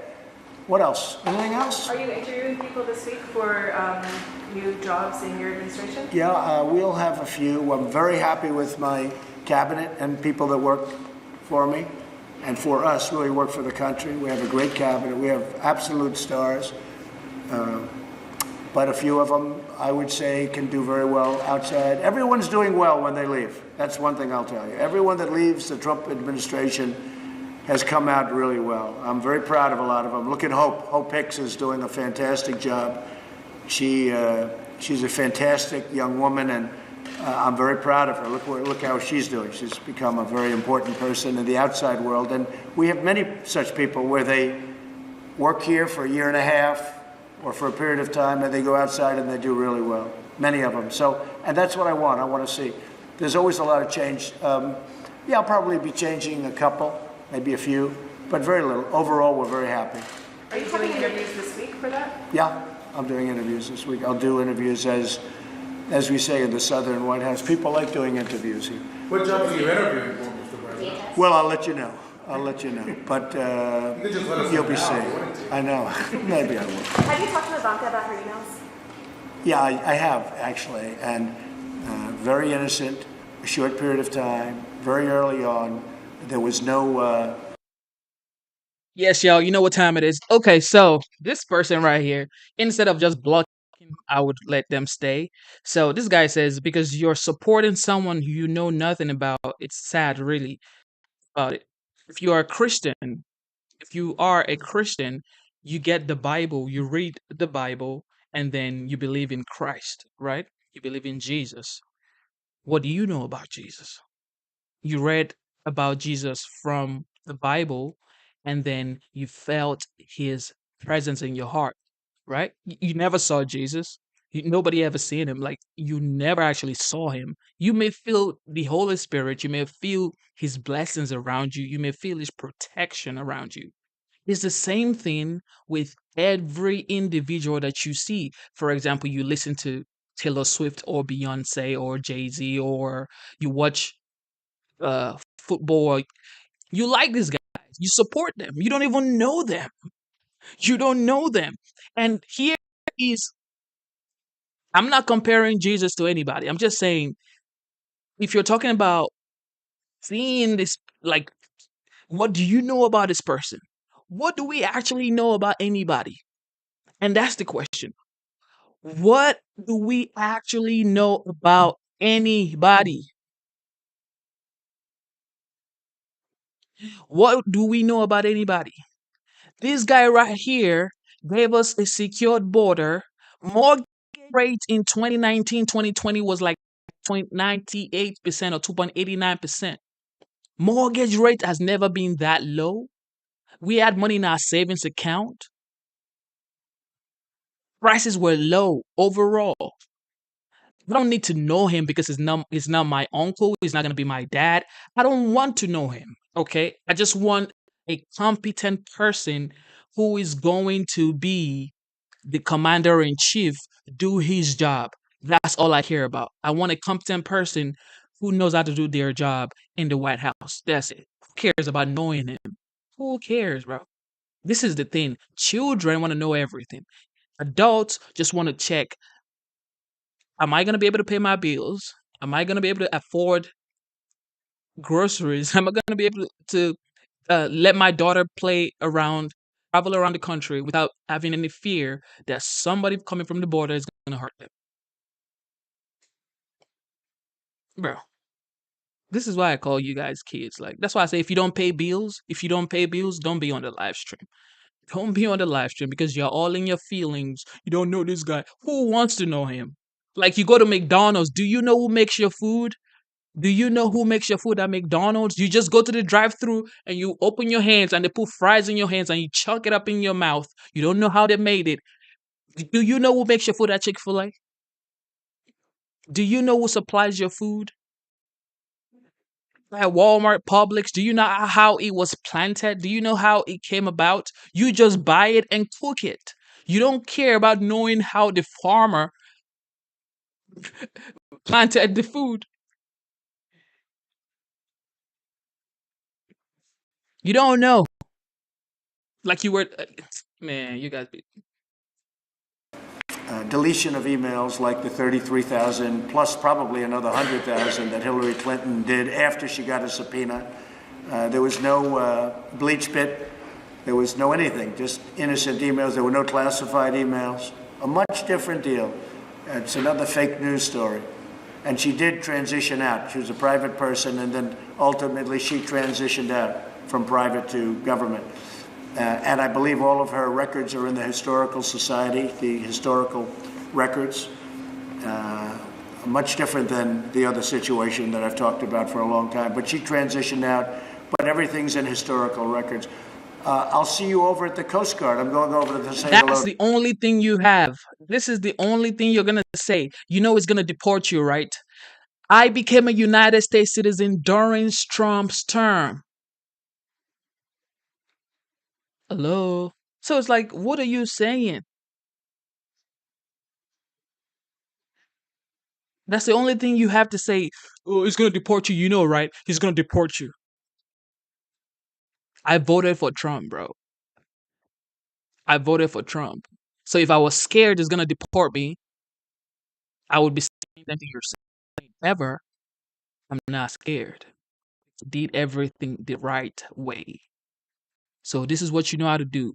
Fear mongering, just like the Democrats, okay? They fear monger everybody. And that's why you guys always lose. And this is why I've predicted here that in 2028 and 2032, there's no way the Democratic Party is going to win the presidential election because they never listen to people. They believe they are always right. And they believe everybody who voted for Trump are uneducated people. The Coast Guard right now, which I look forward to. I'll see you. I don't know if you're going, but if you are, I'll see you there. Thank you all very much. What are you most thankful for, Mr. President? For having a great family and for having made a tremendous difference in this country. I've made a tremendous difference in the country. This country is so much stronger now than it was when I took office that you wouldn't believe it. And I mean, you see it, but... Yes, y'all. Thank you for tuning into the live show. You know what time it is. There you go. Thank you for tuning into the live show. It is what it is. You have people who love the United States. You have people who just want to talk about how bad the United States is. And you have people who just want to see the United States do good, especially people who came from another country, who have seen other side. Okay. I always tell people here, if you have never left the United States, you should leave the United States and go live in other countries and then come back home to the United States. Then you're gonna be in love, deeply in love with the United States. But because you've never left the United States, you're used to McDonald's, your fast food that you're chunking up in your mouth, and your smoothie and your shakes, and you're chunking it in your mouth.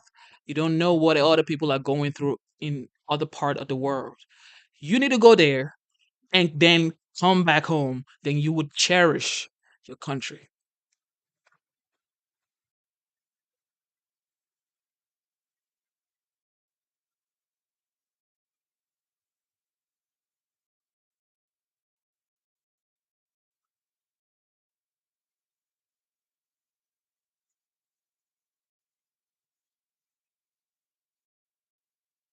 So we're gonna keep throwing it back. This is another Thanksgiving video by the legendary Donald Trump. Hopefully this comes. Thank you very much. That was great. We just had a nice Thanksgiving dinner. I thought I was going to be having it someplace else, and Senator Barrasso is a great friend of mine. He said, that would be great if we did it. I said, you come with me, John, and he came with me. John, thank you very much. Great friend of ours, a great senator and a great man. And I want to thank General Milley, special warrior. He's a special warrior. And I want to congratulate you also, because I just saw some numbers that are incredible. ISIS, you're wiping them out left and right. There's almost nothing left in this area. You're not going to be lonely. And Al-Qaeda, the same thing. And tremendous progress. And, you know, we have a very special friend of ours that's here.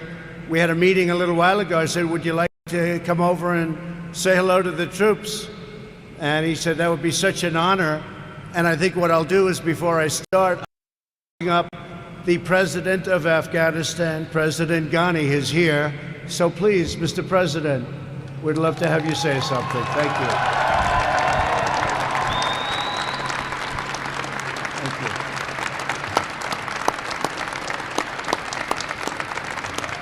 Thank you very much.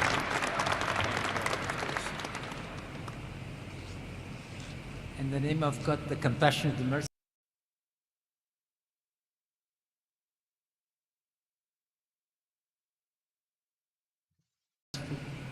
Mr. President, great American troops, great patriots, happy Thanksgiving.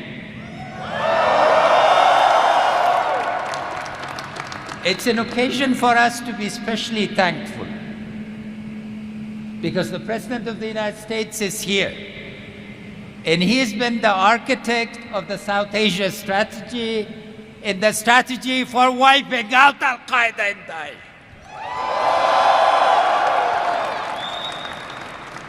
Thanks to your support and the bravery of the Afghan soldiers, we've inflicted an incredible defeat on ISIS in Nangarhar.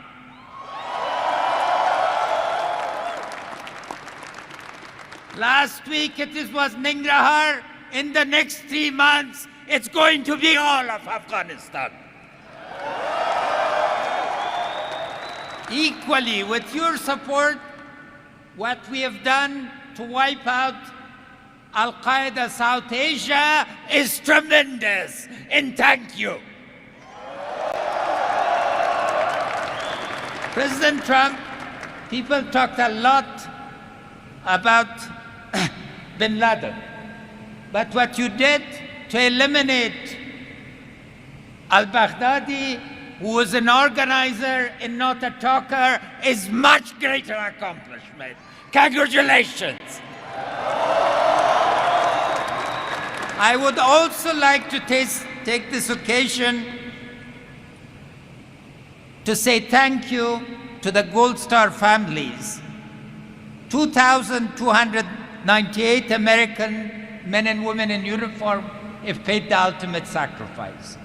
This nation will always be grateful for that sacrifice, and we will always remember it.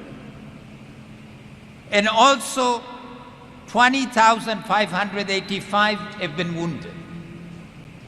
But since President Trump has been President of the United States, fortunately, we still too high a number, but only 52 American men and women in uniform have died. Compared to thousands before, this is a tribute to our joint partnership and to the sacrifice that the Afghan soldiers, your brothers and sisters in uniform, are making. More than 1 million Americans have served here in uniform. We pay tribute to their families and to your families. I would like a special request. Please thank your families for agreeing to miss you at this special occasion at home and for being here defending United States security and our freedom.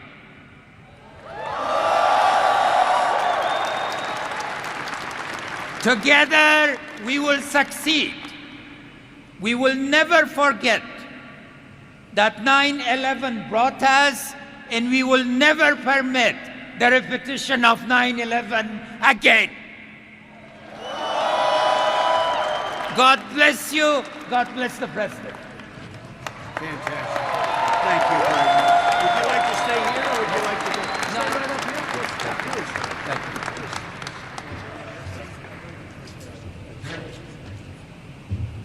Well, Well, thank you very much, Mr. President. 52 compared to thousands, and we're doing a tremendous job. And as you know, a big part of that job is ISIS, certainly the biggest, and Al-Qaeda. And we've got them down very low numbers. We'll have that totally taken care of in a very short period of time. And we'll see what happens. The Taliban wants to make a deal. We'll see if they want to make a deal. It's got to be a real deal, but we'll see. But they want to make a deal. And they only want to make a deal because you're doing a great job. That's the only reason they want to make a deal. So I want to thank you, and I want to thank the Afghan soldiers for really, I've spoken to a lot of you today, and you say they're really fighting hard. I was very impressed with that, actually, so I want to thank you. And General Milley, again, to be at Bagram Airfield, I've heard so much about. It's an incredible place. This is some airfield, some fortress. I want to thank all of the Afghanistani troops. We have a lot of them here, actually. We have a number of them standing around, saying hello and waving, and we appreciate it. And I also say to you, just at ease, let's just enjoy ourselves for a couple of minutes. I'm going to introduce a few people. But there's nowhere I'd rather celebrate this Thanksgiving than right here with the toughest, strongest, best and bravest warriors on the face of the earth. You are indeed that. You know, when I took office, if you can believe it, almost 3 years ago, we were very depleted. Our military was depleted in terms of equipment, you see, right? They were all shaking their heads, that's right. We have all those brand new planes and brand new helicopters and brand new ships being built now, brand new incredible submarines. Probably the most powerful submarines, probably the most powerful weapon in the world is what we're building. The form of submarines. Nothing's even close. But we have things that nobody's seen, nobody's heard about, and we'll keep it that way. But we've spent $2.5 trillion, very close to that number, and very shortly it'll be at $2.5 trillion. And while I don't love that, you know, what that does to my budget, because I'm a budget person, we don't have a strong military. Budgets don't matter much, do they? Huh? Not going to have to worry about budgets. So with what's going on in the world today, very important. $2.5 trillion. And nobody beats our great Army, Navy, Air Force, Coast Guard, Marines. And we think soon we're going to be adding a thing called space. You know about that, right? Space. We're going to have space covered very well. We're covering it now, but we have to cover it to a much greater extent. And you'll be hearing about that in the coming days and weeks. I've just come from serving Thanksgiving dinner to some of you. I recognize already some of you in the audience, and with General Milley and the folks. And we had a good time. I then got down, I sat down, I had a gorgeous piece of turkey, and I was all set to go, and I had some of the mashed potatoes, and I had a bite of mashed potatoes. And I never got to the turkey because General Milley said, "Come on over, sir, let's take some pictures." I never got to my turkey. It's the first time in Thanksgiving that I've never had anything called turkey, but that's okay. But it looked awfully good, I have to tell you that. I should have started with that instead of the mashed potatoes. I made a mistake. But I hope everyone enjoyed the fantastic meal. It certainly did look good, and hopefully everyone can get some well-deserved rest this holiday. Your family, they're home, and they love you so much.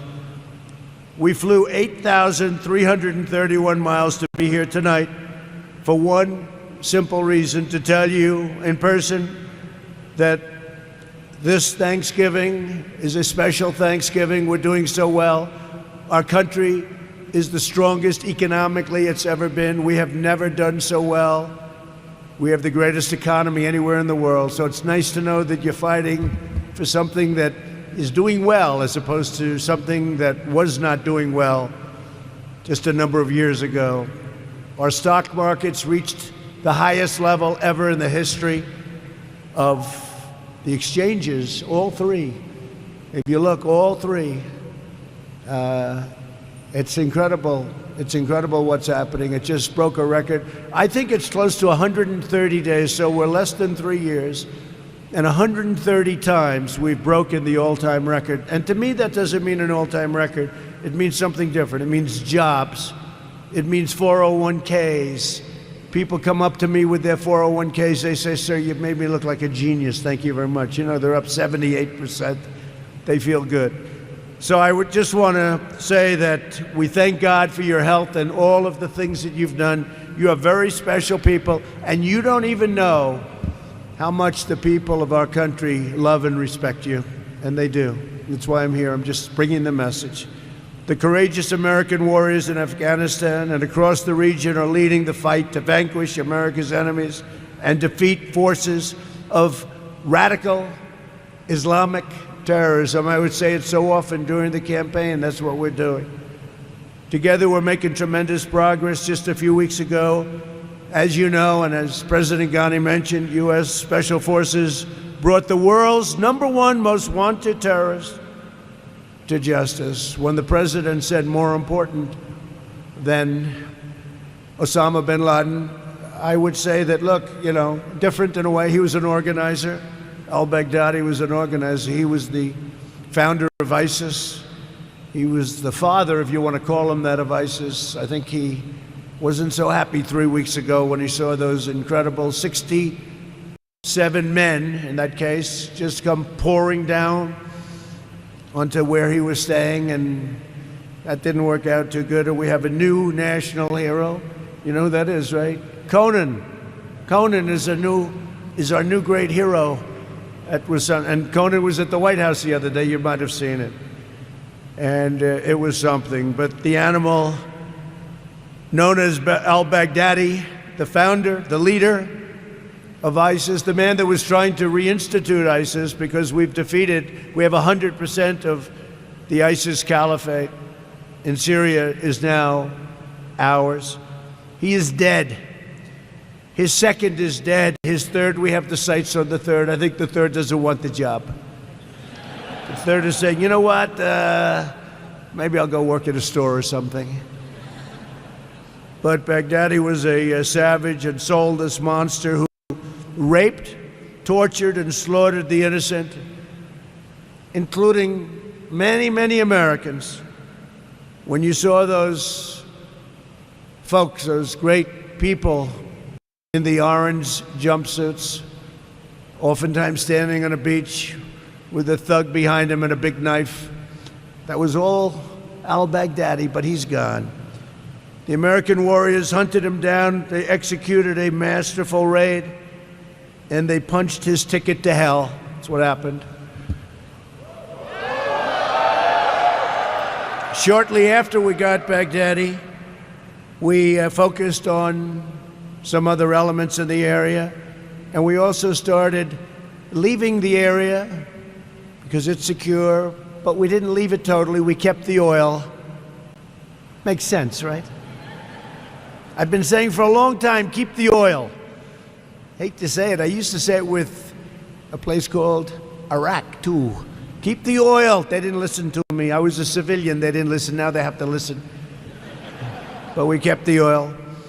And we kept it, and we can help the Kurds. We can help our partners. We can have it developed. It's where they got their wealth. That's where they got their money. We kept it.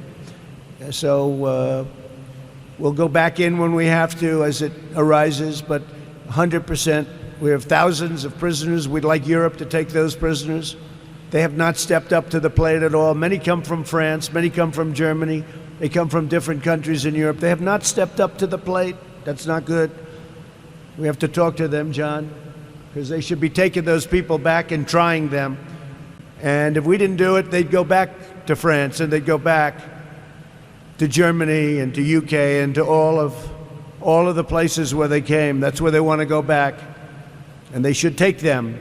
Weeks ago, we also announced that the forces are coming back. They're coming back home. We're reducing over here, but because of technology and all of the things that we have, we're able to reduce in Afghanistan, very substantially actually reduce, and do even more devastating attacks on the enemy.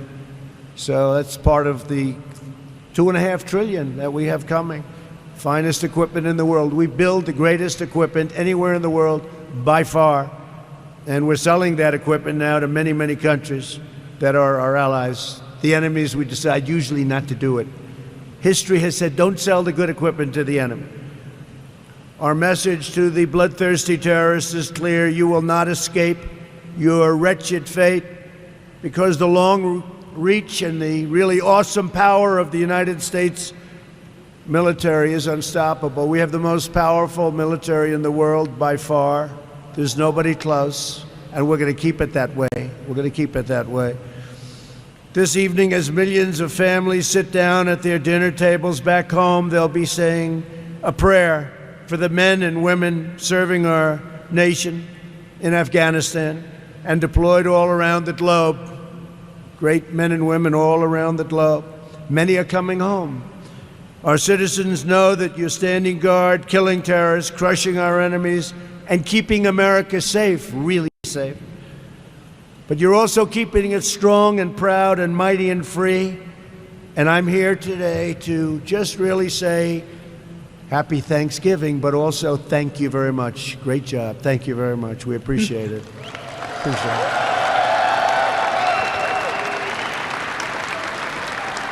Very much appreciate it.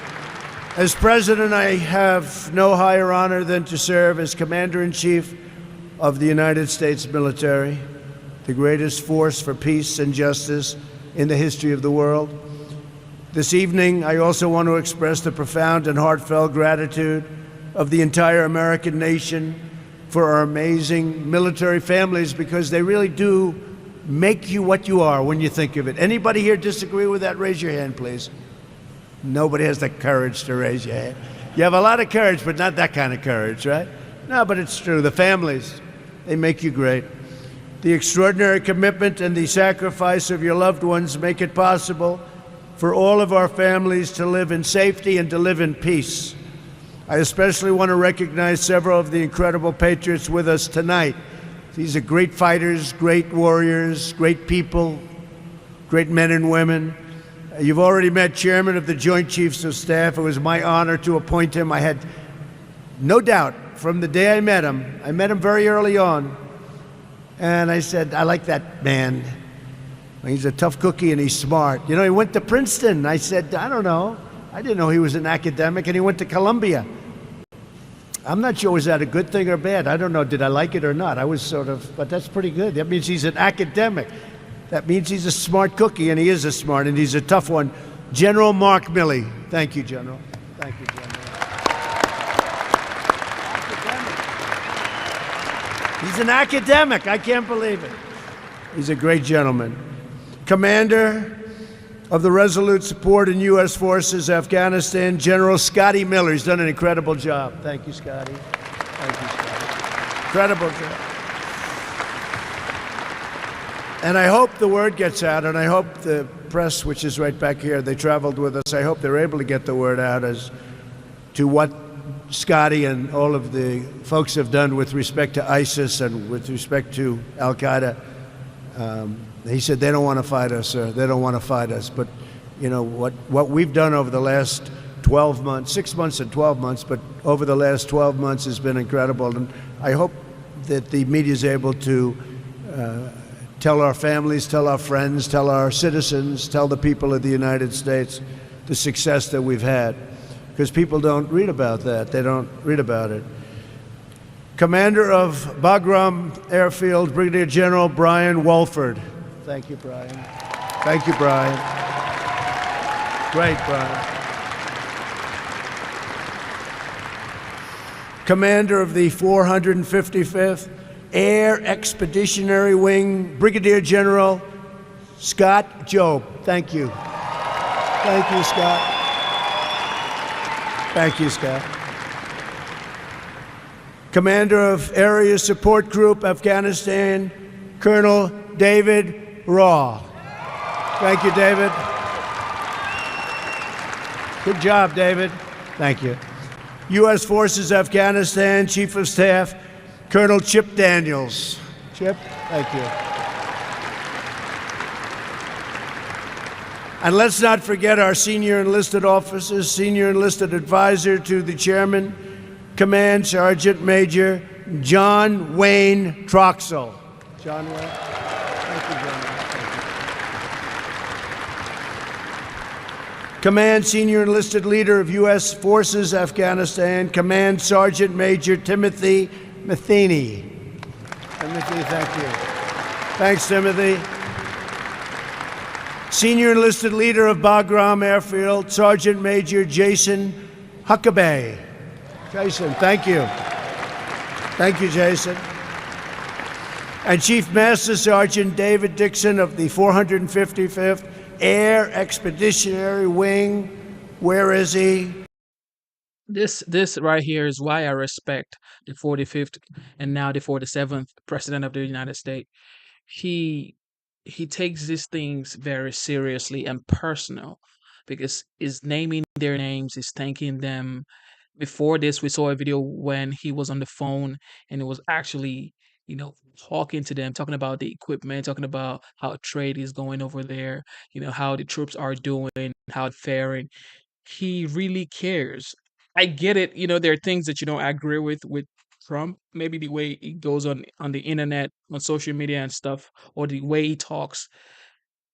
You would never meet anybody that you would say you agree with 100%. You would never meet anybody that you agree with 100%. However, he has more good than bad. In my opinion, this is just my belief, okay? You can have different beliefs. But he has more good than bad.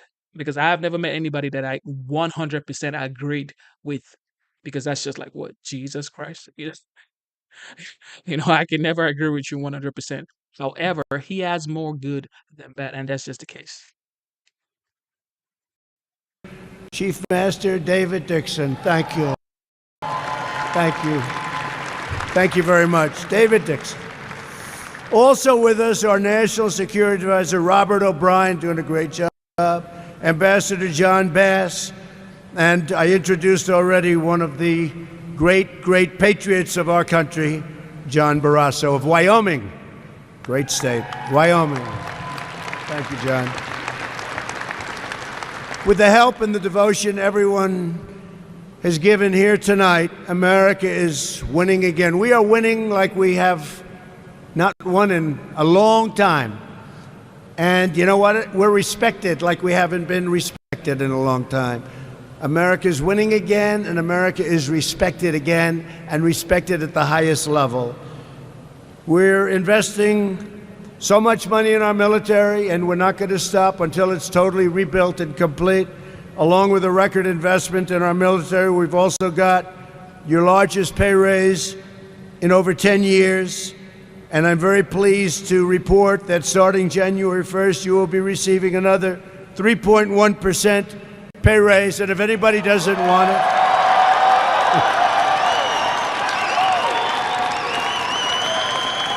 if anybody doesn't want it, just sign up at the door and we'll take it away, okay? Make it a contribution. Here in the region, we're boldly confronting America's adversaries and pursuing a foreign policy focused squarely on our national interests. Less than 3 years ago, ISIS controlled the vast reaches of territory in Iraq and Syria.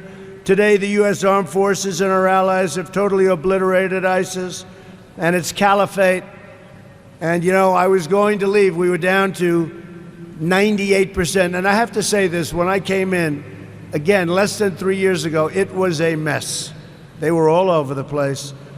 And I was about set. We'll leave now. We're at 97, 98%. And I got a lot of bite back from people that frankly would have been very happy to leave if it was anybody else but me. They said, why don't you finish the job? These are people that would have loved. But you know what? I said, maybe they're right. And we finished the job. We did it very, very quickly and very surgically. So that job is finished. We liberated more than 3 million civilians from that brutal reign. I've also taken action to confront the corrupt and terror-supporting dictatorship in Iran. And in Afghanistan, our warfighters continue to serve heroically to stamp out terrorism and to eviscerate the enemies of civilization, because that's what really they are. They're enemies of civilization. Right here at Bagram, you're a logistical hub for all forces in Afghanistan. You are absolutely essential to victory. From this base, the unrivaled aviators of the U.S. Air Force deliver unmatched firepower across the region. When our enemies hear the sound of your jets, those brand new, beautiful jets. They hear the sound of those jets. We don't put too many environmental controls on those jets. Because if it takes away 4% of what we need, we want the 4%. Do you agree with that, everybody? Is everybody? And we're all environmental. But we're not heavy into environmental controls and even pollution controls on our aircraft when it's a fighting jet. We don't want to have any excuses. But when our enemies hear the sound of those screaming engines through the valleys, their terrorist blood runs cold because they know that their demise is near. In particular, I want to thank outstanding airmen from the 455th Air Expeditionary Wing who deliver righteous America thunder anywhere, any place, anytime. Raise your hands. Let me see. Great job. Helps to have new equipment, doesn't it? Does it help a little bit? You got nice new equipment. Thanks as well to the skilled professionals of the Expeditionary Medical Group, who run the most capable trauma hospital in Afghanistan. Craig Joint Theater Hospital, thank you very much. Great job you do. Nobody, I'll tell you what, there's a little phrase that I hear, nobody dies today, they live to fight another day. You've done a fantastic job. And I'm told that not long ago, a critically injured soldier was brought here in need of multiple blood transfusions. Within 15 minutes, more than 100 members of Bagram, the community, the base, showed up to give their blood. That says everything you need to know about the men and women who serve here. Thank you very much. It was incredible. They needed it fast, and they got it. They got it.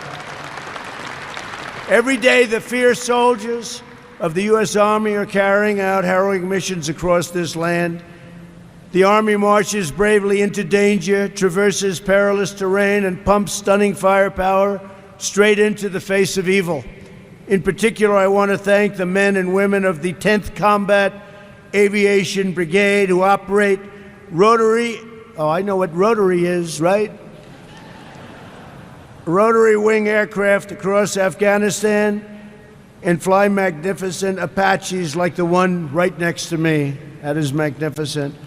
And I was just at Dover, because you had a terrible accident a week ago of two of your incredible people. And I greeted them as they came in on a very big plane, and I greeted their families. I heard they were fantastic people. So thank you very much for that. I know a lot of you asked about them.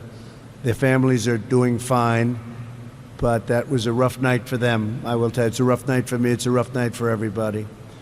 Thanks also to the 1st Armored Division's Resolute Support Sustainment Brigade for supplying our forces.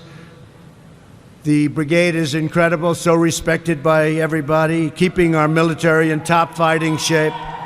You are iron soldiers, they say. Iron soldiers. You think so? Yeah, right? I think so. And among those in RSSB are two sisters, Master Sergeant Elena Gallardo and Captain Carla Gallardo. And I don't know, where are you? Where are you two sisters? Where are they? They're here someplace. Come here. Come here. Come. Have you ever spoken publicly? Yes. Give it a shake. She said yes. That's pretty. Please say something, please. Hello, everyone. Happy Thanksgiving. Happy Thanksgiving. Thank you both. Thank you. Thank you. Thank you very much. Thank you both very much. I know that Senator Barrasso is very proud of the fact that Wyoming's National Guard is here at Bagram. Oh, you got them, huh? Where are they? Come here. Come here. Say a few words. Oh, yeah. Good place. Powder River. Letterbuck.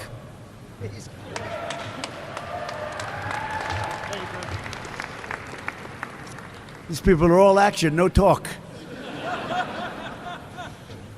But I just want to thank you for being here. And the Alpha Battery 2nd of the 300th Field Artillery Battalion, thank you very much. your First Lieutenant Ira Weimer and First Sergeant Michael Clancy. I want to thank you very much for doing such a great job in leading the unit.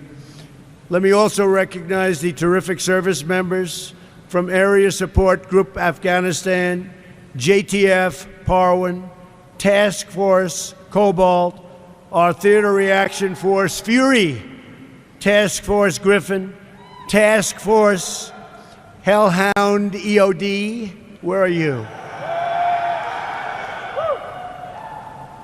Task Force Loyalty.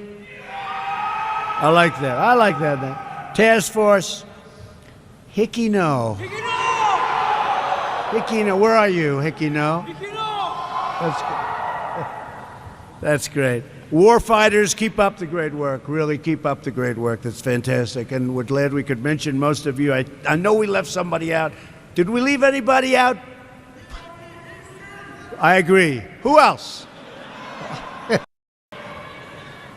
Together, we're all very proud of the part the most feared and lethal fighting force ever assembled has played toward peace. America's military dominates the sky. Nobody can dominate the sky like we do. We have the new F-35s coming out, stealth, and even super stealth. It's hard for the enemy because there's one problem they have. You can't see the planes. It's always tough to fight a plane when you can't see it. But America's military dominates the sky. You dominate the sea. You dominate the land. You dominate space. You will not be deterred, and you will never, ever be defeated. The United States never seeks war. We seek peace wherever peace can be found. We want peace. We do want peace. I want peace more than anybody. You know, they said when I was elected, oh, we'll be in a war in the first day, right? Remember that? No. But when we do, and if we do, and I hope we never do, we will win. We're going to fight to win. We only fight to win. We only fight to win. But if we are forced, we will avenge the enemy with overwhelming power, and we will win. Like the old days we won, then we went where we sort of played for ties, but we don't play for ties anymore. We don't do the tie thing anymore. Is that okay with you folks? Is that all right? Victory on the battlefield will always belong to you, the American warrior. In the long run, of course, the future of Afghanistan and nations across this region will not be decided on the battlefield. Ultimately, there will be need to be a political solution, and we're working with the president and we're working with a lot of people right now on a political solution decided by the people of the region themselves. But rest assured that my administration will always be committed to annihilating terrorists wherever they appear, because we don't want them in our country. We're going to tell them, get the hell out, and we're doing it all the time. Get them out. And we will continue to work tirelessly for the day when we can bring each and every one of you home and safe to your family, and that day is coming very soon. In the 18 years since the attacks of September 11th, thousands of American patriots have left their everyday lives and cherished loved ones, put on their uniforms and flown here to Afghanistan. Some of our brave warriors have made the ultimate sacrifice. We honor their memory today, and we will always honor their memory. Like all of them, each of you came to do your duty. You came to defend American liberty. You came because our nation needed you, and they needed you right here. The men and women of our military are totally loyal to our country, and every day I am president, America will always be totally loyal to you. I just want to finish by saying that with your courage, we will continue to pursue America's enemies to the ends of the earth, greatest in the world. We will chase them down. We will get the terrorists. We will break their will. We will not give them rest. No break and no way out. They won't have a chance. As long as America's soldiers, sailors, airmen, Coast Guardsmen, and Marines are on the mission, our nation's adversaries do not have even a small hope of victory. Together, we will preserve our freedom, we will protect our homeland, and we will always defend and honor our great American flag. I want to thank you, Bagram Air Base. This is a special place, a place that everybody talks about in our country. What you've done here and what you've built here is powerful. And I just want to say next year we'll be having Thanksgiving together, maybe back in the United States, because you've done so much work here and you've done it well. God bless you. God bless our great country. God bless everybody in this room. Be safe. I will see you very soon. We will be back. We'll be back, and we are coming back as a country like nobody has ever seen. When I'm greeted, and I'm often greeted by leaders of the world, they start off by saying two things. Congratulations on what you've done with your country from an economic standpoint. We've never seen anything like it. And sir, congratulations on rebuilding your military, and that's what we've done. God bless you all. Thank you very much. Thank you for tuning into the live show. You know what time it is. It is your boy Genesis. God bless you to the moderators, Mr. Booski, Average Joe. God bless you. God bless you. God bless you, and everybody watching the live show. You know what time it is. The gorgeous BDZ 29. God bless you, BDZ 29. Trixie, you know what time it is, brother. Melvin Drew. And everybody who's watching and, maybe not commenting, it is what it is. Bless you guys. Happy Thanksgiving again. Happy Thanksgiving again. Instead of looking for perfection, seek for consistency. Never give up on your dream. Never give up on God. Never give up on yourself. Believe in yourself. Believe in your dreams and believe in God. This was supposed to be like a 1 hour stream, but we did a 2 hour, 6 minute stream. So guys, hope you have a wonderful night.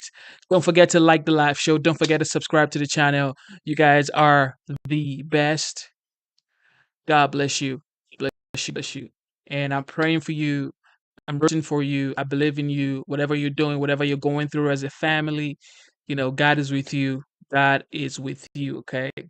Everybody's going through one or two things, okay? Everybody's going through things in life. It's not just you. It's not just me. Every single person has that thing that they're going through, and they may not want to share it with you or talk to you about it. However, everybody's going through stuff. So be kind, love one another.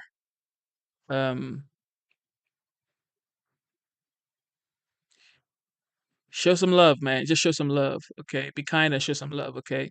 It is what it is. And if you can help somebody, help them, okay? Help them. Don't try to talk them down. If you can motivate someone, motivate them. Don't try to talk them down. So God bless you guys. God bless you guys. God bless you guys. And yeah, I love you guys, man. I love you guys. And something I am thankful for is I am thankful for my family, especially my daughter. I'm thankful for life. I'm thankful for health. I'm thankful for shelter. I'm thankful for food. I'm thankful for the United States of America. I'm also thankful for you guys for always tuning in here and being here, showing some love, staying the course, and just supporting and watching the growth. You guys are the best. Thank you so much. Thank you. Thank you. Thank you. I gotta go. It is your boy Genesis one more time. And it is currently 1:27 a.m. Today's date is the 29th of November, 2024. Shout out to the veterans in the chat. Shout out to everybody tuning in. And your boy Genesis is